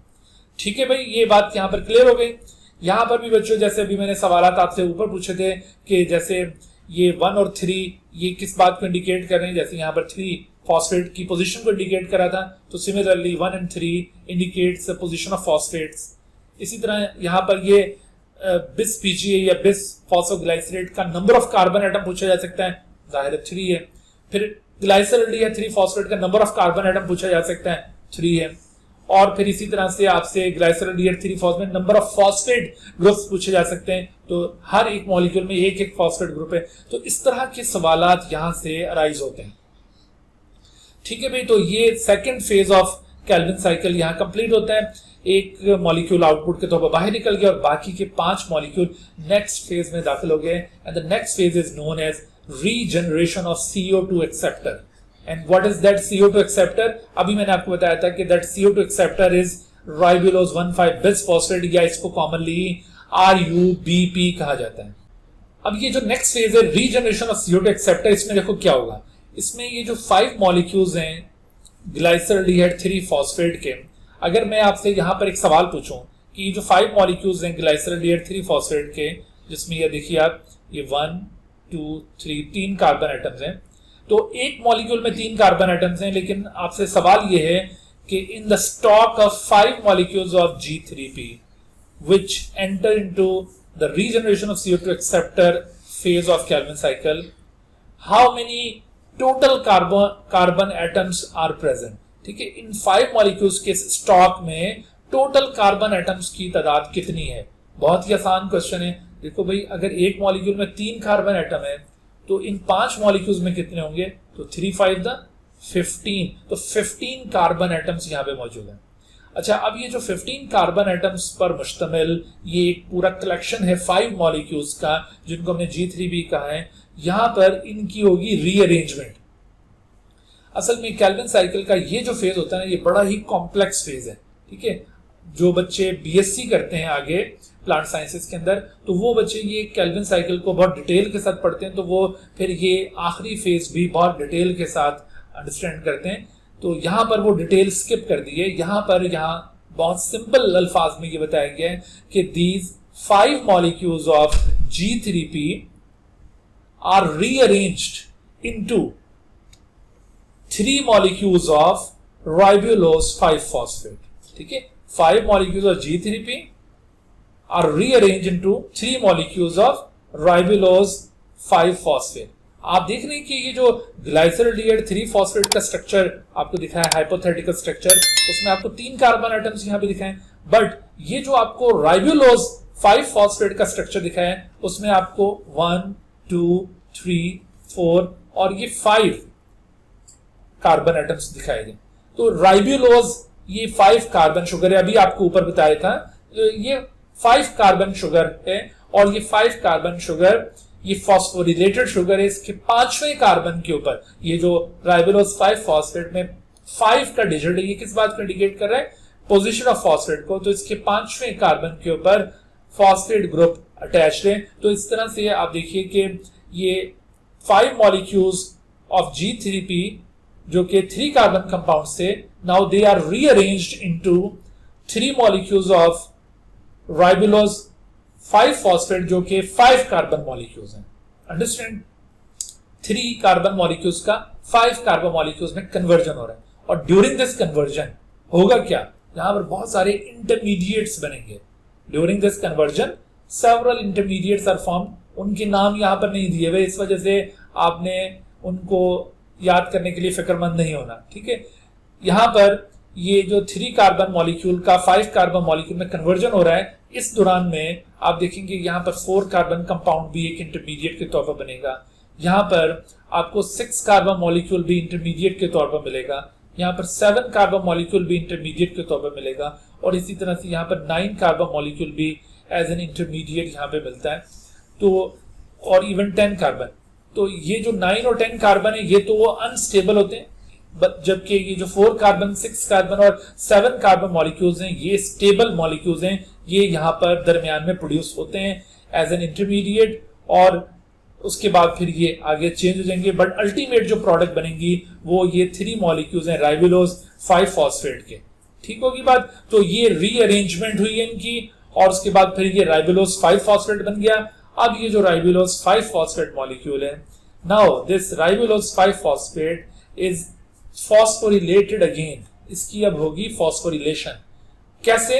एज यूजुअल, जैसे यहां पर एटीपी ने फॉस्फोरिलेशन की थी, यहां पर भी एटीपी मॉलिक्यूल्स फॉस्फोरिलेशन के लिए आएंगे।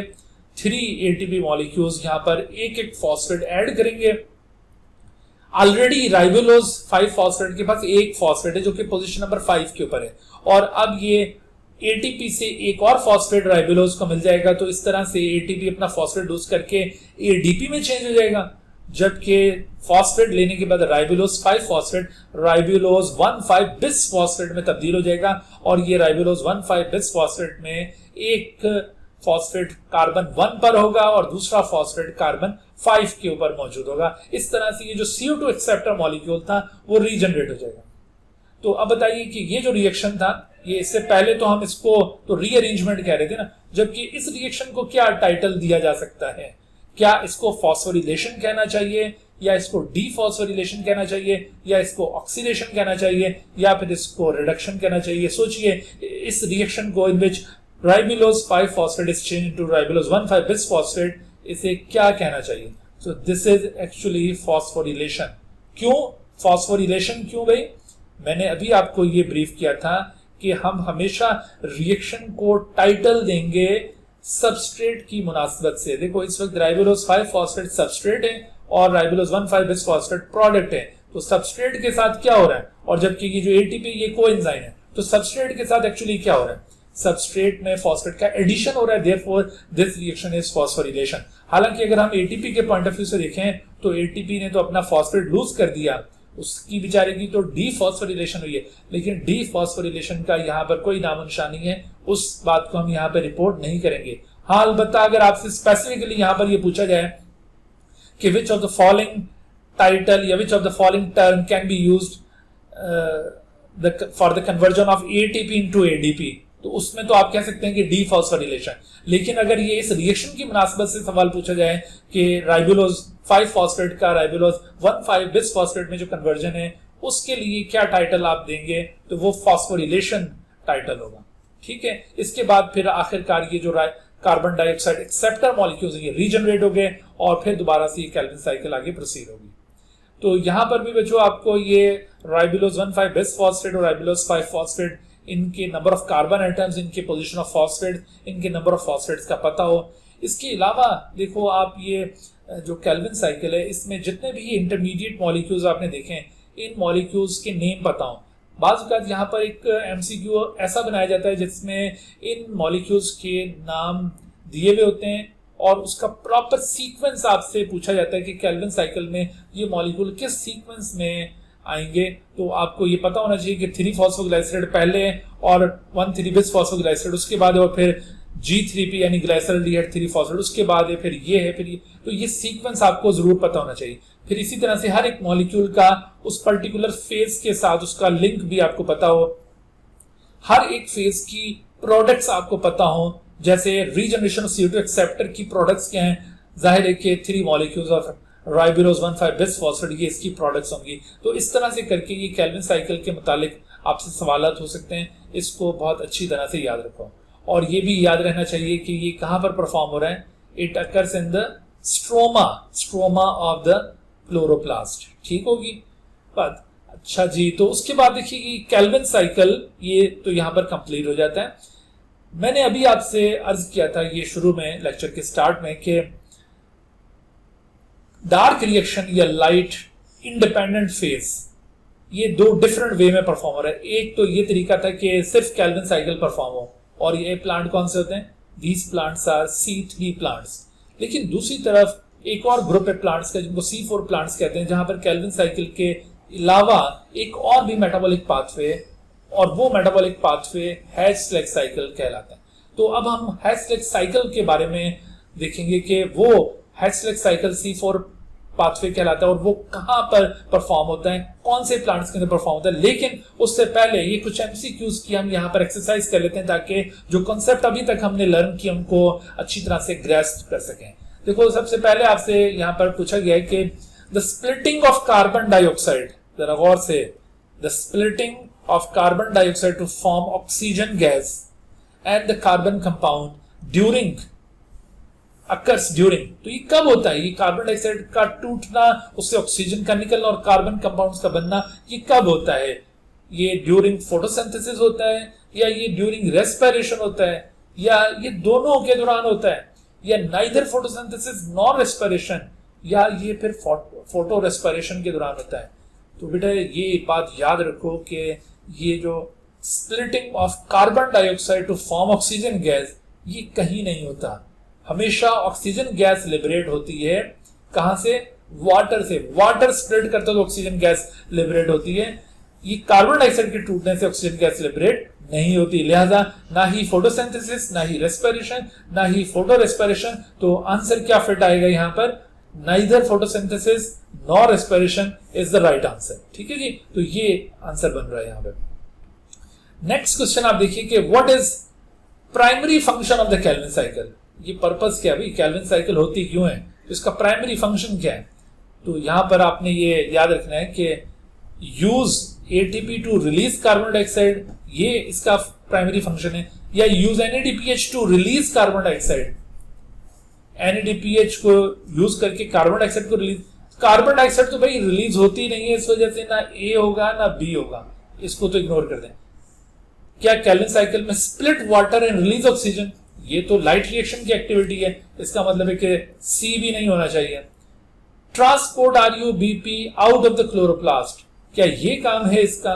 नहीं भाई, केल्विन साइकिल एक्चुअली होती है to synthesise simple sugars from the carbon dioxide. This is the main purpose of the Calvin cycle. Sugar molecules की सिंथेसिस यहां पर होगी, तो right answer is E, to synthesise simple sugars from the carbon dioxide is the main function of Calvin cycle. ठीक है जी, उसके बाद फिर देखिए next question, all of the following are incorrect about the light independent phase of photosynthesis accept. एक बात यहां पर लाइट इंडिपेंडेंट फेज के मुतालिक करेक्ट होगी, बाकी सारी इनकरेक्ट। तो वो करेक्ट क्या वो चूज करना है। तो reduction of carbon dioxide, yes, ये अभी हमने देखा था कार्बन डाइऑक्साइड यहां पे रिड्यूस हो रहा है, ये बात बिल्कुल दुरुस्त है। But excitation and flow of the electron through an electron transport chain, no, ये तो लाइट रिएक्शन की एक्टिविटी है। Chemiosmotic synthesis of ATP, again light reaction. Reduction of NADP to NADPH, again this is activity of the light reaction. But only A is the right answer. तो ये सारे options आप देख रहे हैं कि ये इनकरेक्ट हैं about light independent phase. Only the correct option for the light independent phase is A option, यानी रिडक्शन ऑफ कार्बन डाइऑक्साइड, ये करेक्ट होगा, बाकी सारे इनकरेक्ट होंगे। अच्छा, उसके बाद आप देखिए कि Calvin cycle is also known as C3 pathway because, अभी हमने रीजनिंग की थी तो इसको C3 पाथवे क्यों कहते हैं? The output of the Calvin cycle is a three carbon compound, इस वजह से इसको C3 पाथवे कहा जा रहा है। तो मैंने आपको ये रीजन नहीं बताया था, ठीक है, ये आंसर नहीं होगा। 3 carbon dioxide molecule participate in the Calvin cycle, इस वजह से ये भी नहीं है भाई। 3 RuBp molecules are regenerated in the Calvin cycle, क्या ये यहां पर राइट ऑप्शन होगा? नहीं भाई, ये भी नहीं है। अगर ये भी नहीं है तो ऑल ऑफ देम तो हो ही नहीं सकता, तो यहां पर ये नन ऑफ देम पिक किया जाएगा। तो एक्चुअली रीजन क्या था? अभी मैंने आपको समझाया था कि the first stable compound which is produced during Calvin cycle is a 3 carbon compound. वो ऑप्शन यहाँ गिवन नहीं है, अगर होता तो हम उस ऑप्शन को पिक करते। तो इस तरह से आप देखिए कि इस सवाल का राइट आंसर क्या होगा? None of them.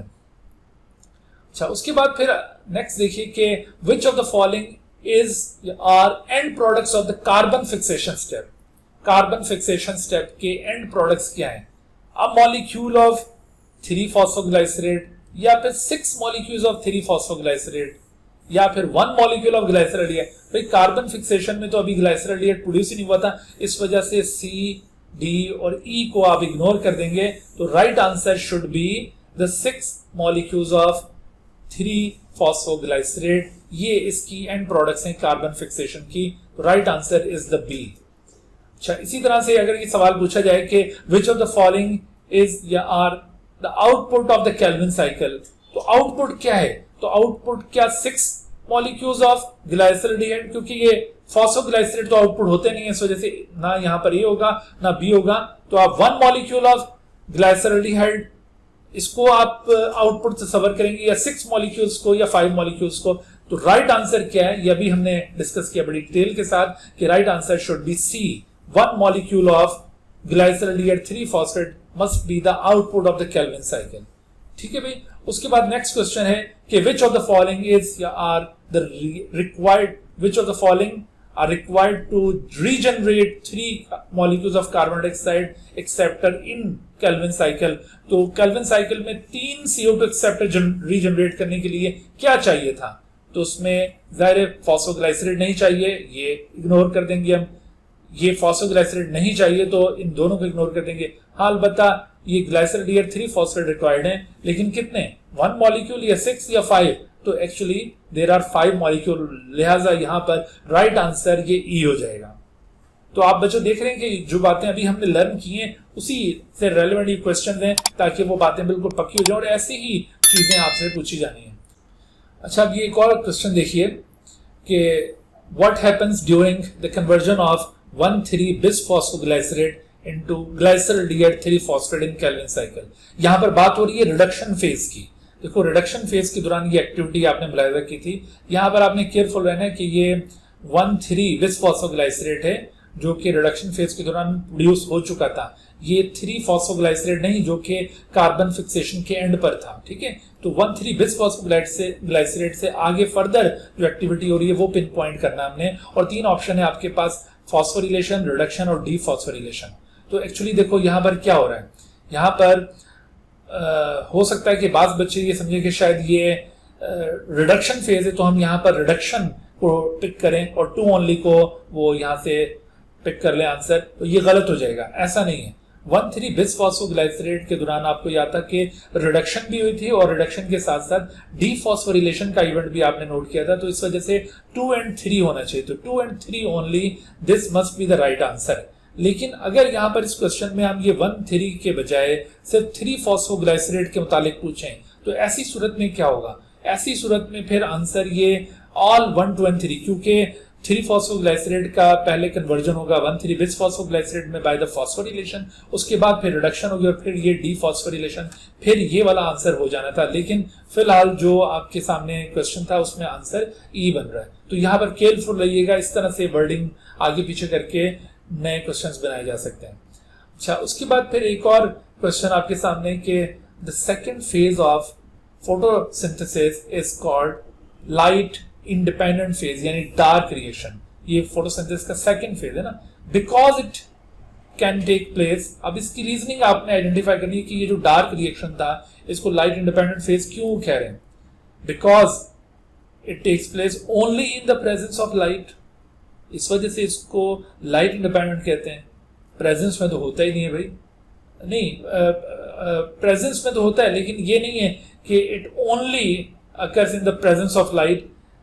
कुछ प्लांट्स ऐसे हैं जहां पर रात के वक्त भी ये परफॉर्म हो रहा होता है।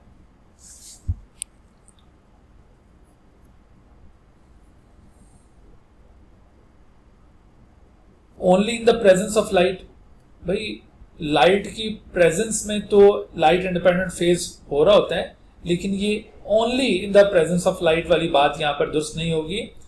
अगरचे कुछ प्लांट्स के अंदर ये लाइट इंडिपेंडेंट फेज रात के वक्त भी परफॉर्म होता है, लेकिन जनरली आप देखेंगे कि ये लाइट की प्रेजेंस में ही परफॉर्म होगा।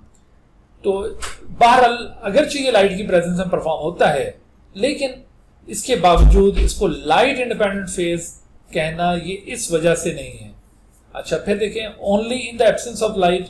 तो मैंने जैसे आपको बताया कि ये कुछ प्लांट्स में ऐसा हो रहा है कि एब्सेंस ऑफ लाइट में परफॉर्म होगा। इन जनरल आप देखेंगे कि ये लाइट की प्रेजेंस में ही हो रहा है, क्योंकि लाइट रिएक्शन दिन के वक्त होता है, तो ये भी दिन के वक्त ही एक्टिविटी है। अगरचे कुछ प्लांट्स में ये रात को होगा, लेकिन ये एब्सेंस ऑफ लाइट की वजह से नहीं। लेकिन ये तीसरा ऑप्शन देखें, whether light is present or not, यानी it takes place whether light is present or not. Yes, असल में देखो इसको लाइट इंडिपेंडेंट फेज कहने का रीजन ये है कि इसको परफॉर्म होने के लिए लाइट की हरगिज जरूरत नहीं है। लाइट मौजूद है या नहीं ये परफॉर्म हो सकता है। Actually it needs the products of the light reaction, and if the products of light reactions are available during night, during dark, तो ये रात को भी हो सकता है। और अगर वो प्रोडक्ट्स जैसे कि नॉर्मली वो दिन में अवेलेबल होती हैं, तो जाहिर है ये दिन में होगा। तो राइट आंसर यहां पर क्या होना चाहिए, वेदर लाइट इज प्रेजेंट और not.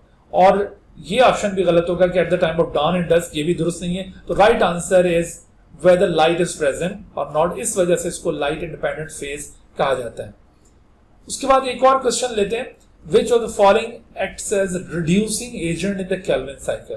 B careful, reducing agent in Calvin cycle आपसे पूछा गया है। और ऑप्शन एक है वाटर, एक NaDH, एक ATP। तो अब यहां पर क्या है, वन ओनली, यानी क्या वाटर है यहां पर रिड्यूसिंग एजेंट? हो सकता है कुछ स्टूडेंट ये वाटर की तरफ चले जाएं, और ऐसा होता है, ये वाटर वाला ऑप्शन कई लोग पिक कर लेते हैं यहां पर, लेकिन वाटर हरगिज नहीं है, ये राइट आंसर नहीं है।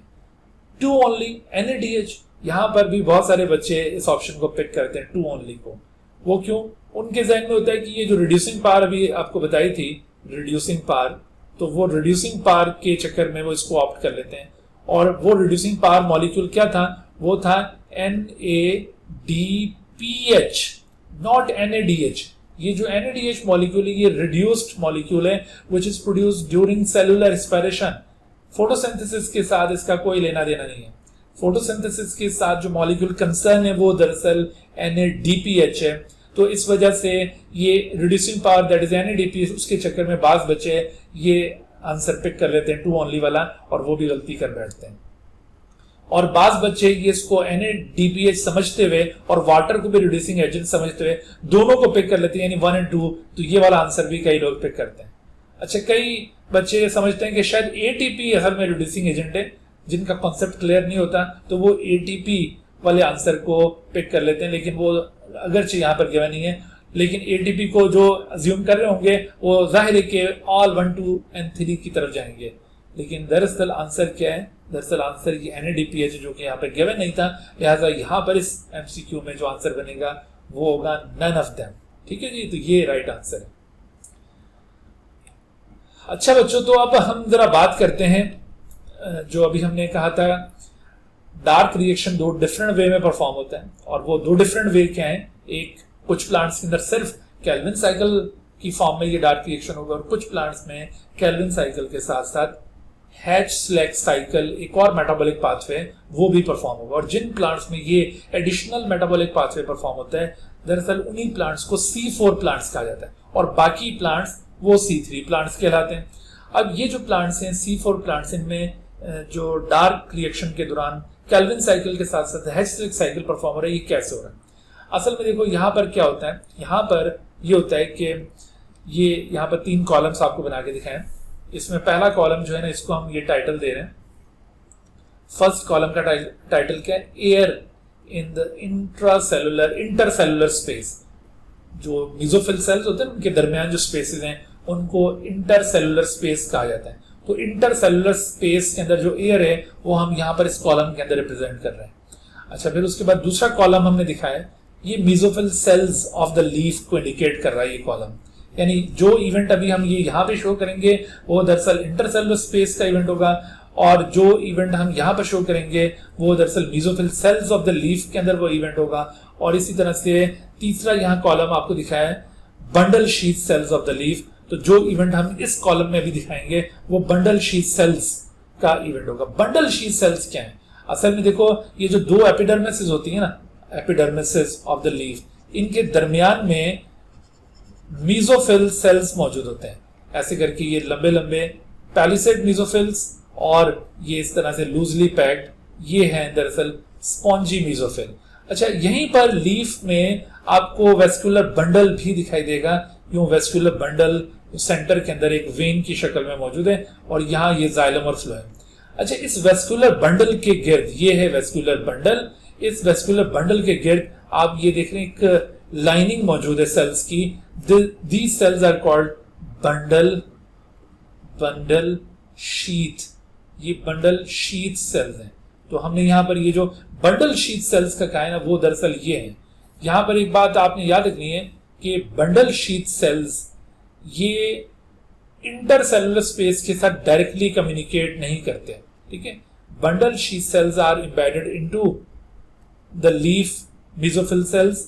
मेसोफिल सेल्स वो सेल्स हैं which directly communicate with intercellular space. देखो, ये इंटरसेलुलर स्पेस है, इंटरसेलुलर स्पेस, और जबकि ये मेसोफिल सेल्स आपको नजर आ रहे हैं, मेसोफिल सेल्स। तो मेसोफिल सेल्स जो होते हैं वो इंटरसेलुलर स्पेस के साथ डायरेक्टली कम्युनिकेट करते हैं, बट बंडल शीथ सेल्स थोड़े अंदर मौजूद हैं, उनका रिलेशन डायरेक्ट इंटरसेलुलर स्पेस के साथ नहीं है। आपने इस बात को माइंड में रखते हुए अभी ये चीज डिस्कस करनी है, ठीक है भाई। अच्छा, अब जरा देखो होता क्या है। अब यहां पर हो क्या रहा है, यहां पर देखिए कि जो डार्क रिएक्शन के अंदर जो मैंने अभी आपको एडिशनल पाथवे बताया वो कैसे परफॉर्म होगा। होता यह है कि कार्बन डाइऑक्साइड जो कि इंटरसेलुलर स्पेस के अंदर मौजूद है, ये कार्बन डाइऑक्साइड मेसोफिल सेल्स के अंदर दाखिल होगी, और मेसोफिल सेल्स में दाखिल होते ही इस कार्बन डाइऑक्साइड का सामना हो जाएगा फॉस्फोइनोल पाइरुवेट के साथ। पीईपी इसे कहा जाता है, फॉस्फोइनोल पाइरुवेट। ये जो फॉस्फोइनोल पाइरुवेट है, this is also carbon dioxide acceptor. इसको भी CO2 एक्सेप्टर का टाइटल हासिल है। आपसे अगर पूछा जाए विच of the following is carbon dioxide acceptor, एक तो RUBP को याद रखना है आपने, और उसके साथ साथ ये PEP को भी याद रखना है, phosphoenol pyruvate. This is also carbon dioxide acceptor. लेकिन ये कार्बन डाइऑक्साइड एक्सेप्टर है C4 प्लांट्स के अंदर। अगर C4 प्लांट्स में अभी आप वो RUBP भी देखेंगे, ठीक है, कैल्विन साइकिल भी होती है ना, तो वो भी अभी आप देखेंगे, लेकिन ये आपने PEP को भी एज कार्बन डाइऑक्साइड एक्सेप्टर याद रखना है। तो ये रिएक्ट करेगा इस CO2 के साथ। याद रखो कि जो PEP है ये 3 कार्बन कंपाउंड है। This is 3 carbon compound and 1 carbon from the carbon dioxide is added into the phosphoenol pyruvate. What will happen, 1 carbon और ये 3 कार्बन, तो इस तरह से a 4 carbon compound is produced known as oxaloacetate। बच्चों, ये जो 4 कार्बन कंपाउंड oxaloacetate प्रोड्यूस हुआ है, this is the first stable compound which is produced in this cycle, therefore this cycle is called C4 pathway। इसको C4 pathway दरअसल इस compound की वजह से कहा जाता है, और ये कंपाउंड 4 कार्बन कंपाउंड है। जबकि आपको याद है कि कैल्विन साइकिल को C3 पाथवे कहते हैं। क्यों कहते हैं? वो 3 फॉस्फोग्लाइसरेट की वजह से, और वो 3 कार्बन कंपाउंड था, जबकि ये 4 कार्बन कंपाउंड है ऑक्सैलोएसीटेट। और ये ऑक्सैलोएसीटेट कहां पे बन रहा है? Oxaloacetate is produce in the mesophyll cells. उसके बाद अब ये जो ऑक्सैलोएसीटेट है ये NAD के साथ रिएक्ट करता है, और NAD यहां से हाइड्रोजन गेन कर लेगा। NAD ऑक्सीडाइजिंग एजेंट है, और हाइड्रोजन लूज करने के बाद ऑक्सैलोएसीटेट ये मैलेट में चेंज हो जाएगा, और NAD हाइड्रोजन लेकर NADH बन जाएगा। इस तरह से जब इसकी ऑक्सीडेशन हो जाती है, रिमूवल ऑफ हाइड्रोजन हो जाएगा, तो उसके बाद फिर ये मैलेट ये दाखिल हो जाएगा बंडल शीथ सेल्स के अंदर। बंडल शीथ सेल्स में मैलेट जाकर ये ब्रोकन डाउन होता है इनटू पाइरुवेट, और इसमें से कार्बन डाइऑक्साइड सेपरेट हो जाती है। यानी ये मैलेट भी 4 कार्बन कंपाउंड था, लेकिन पाइरुवेट अब 3 कार्बन कंपाउंड है, क्योंकि एक कार्बन यहां से कार्बन डाइऑक्साइड के फॉर्म में ये सेपरेट हो गया। अब ये जो कार्बन डाइऑक्साइड यहां से निकली है बंडल शीथ सेल्स के अंदर, now this will participate in the Calvin cycle. ये देखो यहां पर केल्विन साइकिल में RuBp, it reacts with CO2 and then it converts into G3P और उसके बाद फिर दोबारा RuB रीजनरेट हो रहा है। तो केल्विन साइकिल भी यहां परफॉर्म हो रही है, लेकिन यहां फर्क ये पड़ गया कि केल्विन साइकिल को ये जो लीफ की इंटरसेलुलर स्पेस थी उससे सेपरेट कर दिया गया है into the bundle sheath sales, जबकि यहां पर मेसोफिल सेल्स के अंदर ये दूसरा मेटाबॉलिक पाथवे चल रहा है। सही, ऐसा क्यों किया गया है? असल में देखो ये जो C4 प्लांट्स होते हैं they are resistant to photo respiration. ये फोटो रेस्पिरेशन के लिए रेजिस्टेंट होते हैं। कैसे? क्योंकि देखो फोटो रेस्पिरेशन अभी मैंने आपको पॉइंट आउट किया था ना कि अगर कार्बन डाइऑक्साइड की कंसंट्रेशन कम होगी तो ऐसी सूरत में वो जो रिबिस्को एंजाइम है वो असल में कार्बन डाइऑक्साइड की बजाय ऑक्सीजन को फिक्स करना शुरू कर देता है और फोटो रेस्पिरेशन शुरू हो जाती है। लेकिन यहां पर जो एंजाइम इन्वॉल्व हो रहा है इसे कहते हैं PEP कार्बोक्सिलेज। ये PEP कार्बोक्सिलेज ये सिर्फ कार्बोक्सिलेज एंजाइम है, ये ऑक्सीजनेज नहीं है। लिहाजा कार्बन डाइऑक्साइड की कंसंट्रेशन जितनी मर्जी कम हो, ये इसने कार्बन डाइऑक्साइड ही ऐड करना है और फिर वो कार्बन डाइऑक्साइड इस तरह स्टेप बाय स्टेप होता हुआ यहां पर केल्विन साइकिल तक पहुंचेगा। तो केल्विन साइकिल अफेक्ट नहीं हो रही। अदरवाइज अगर C3 प्लांट्स में देखें तो वहां पर केल्विन साइकिल इधर मेसोफिल सेल्स में ही चूंकि परफॉर्म हो रही है, तो वो केल्विन साइकिल बड़ी सेंसिटिव होती है। अगर CO2 की कंसंट्रेशन ड्रॉप होती है तो फौरन ही केल्विन साइकिल रुक जाती है। तो ये प्रॉब्लम फोटो रेस्पिरेशन का इस वजह से आपको C3 प्लांट्स में मिलेगा। C4 plants are resistant to photo respiration.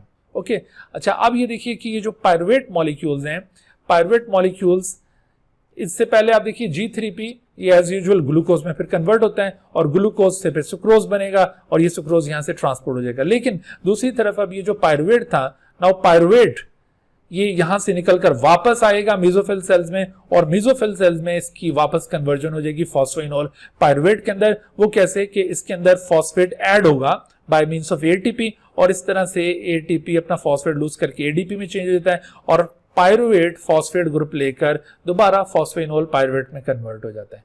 तो ये जो आप मेटाबॉलिक साइकिल देख रहे हैं this is known as H-Select cycle, also known as C4 pathway. क्यों C4 पाथवे? क्योंकि पहला स्टेबल कंपाउंड यहाँ ऑक्जेलो एसीटेट है which is a 4 carbon compound. ठीक है भाई, तो ये आपको बात यहाँ पर क्लियर हो गई। ये हमने इस तरह से डार्क रिएक्शन के दोनों फेजेस को कंप्लीट कर लिया। तो इसके साथ ही हमारा आज का ये लेक्चर अपने इख्तिताम को पहुंचता है। तो इंशाल्लाह फिर हम इससे अगले टॉपिक यानी रेस्पिरेशन के टॉपिक्स के साथ नेक्स्ट लेक्चर में हाजिर होंगे। तब तक के लिए इजाजत दीजिए। अल्लाह हाफिज। Dear viewers, thank you for watching this video. If you have not subscribed this channel, kindly subscribe it and also press the bell icon below so that you could be notified about any new video lecture from Biology Guardian. And also do not hesitate to ask any question regarding this lecture. My contacts are shown on the screen. Thank you once again.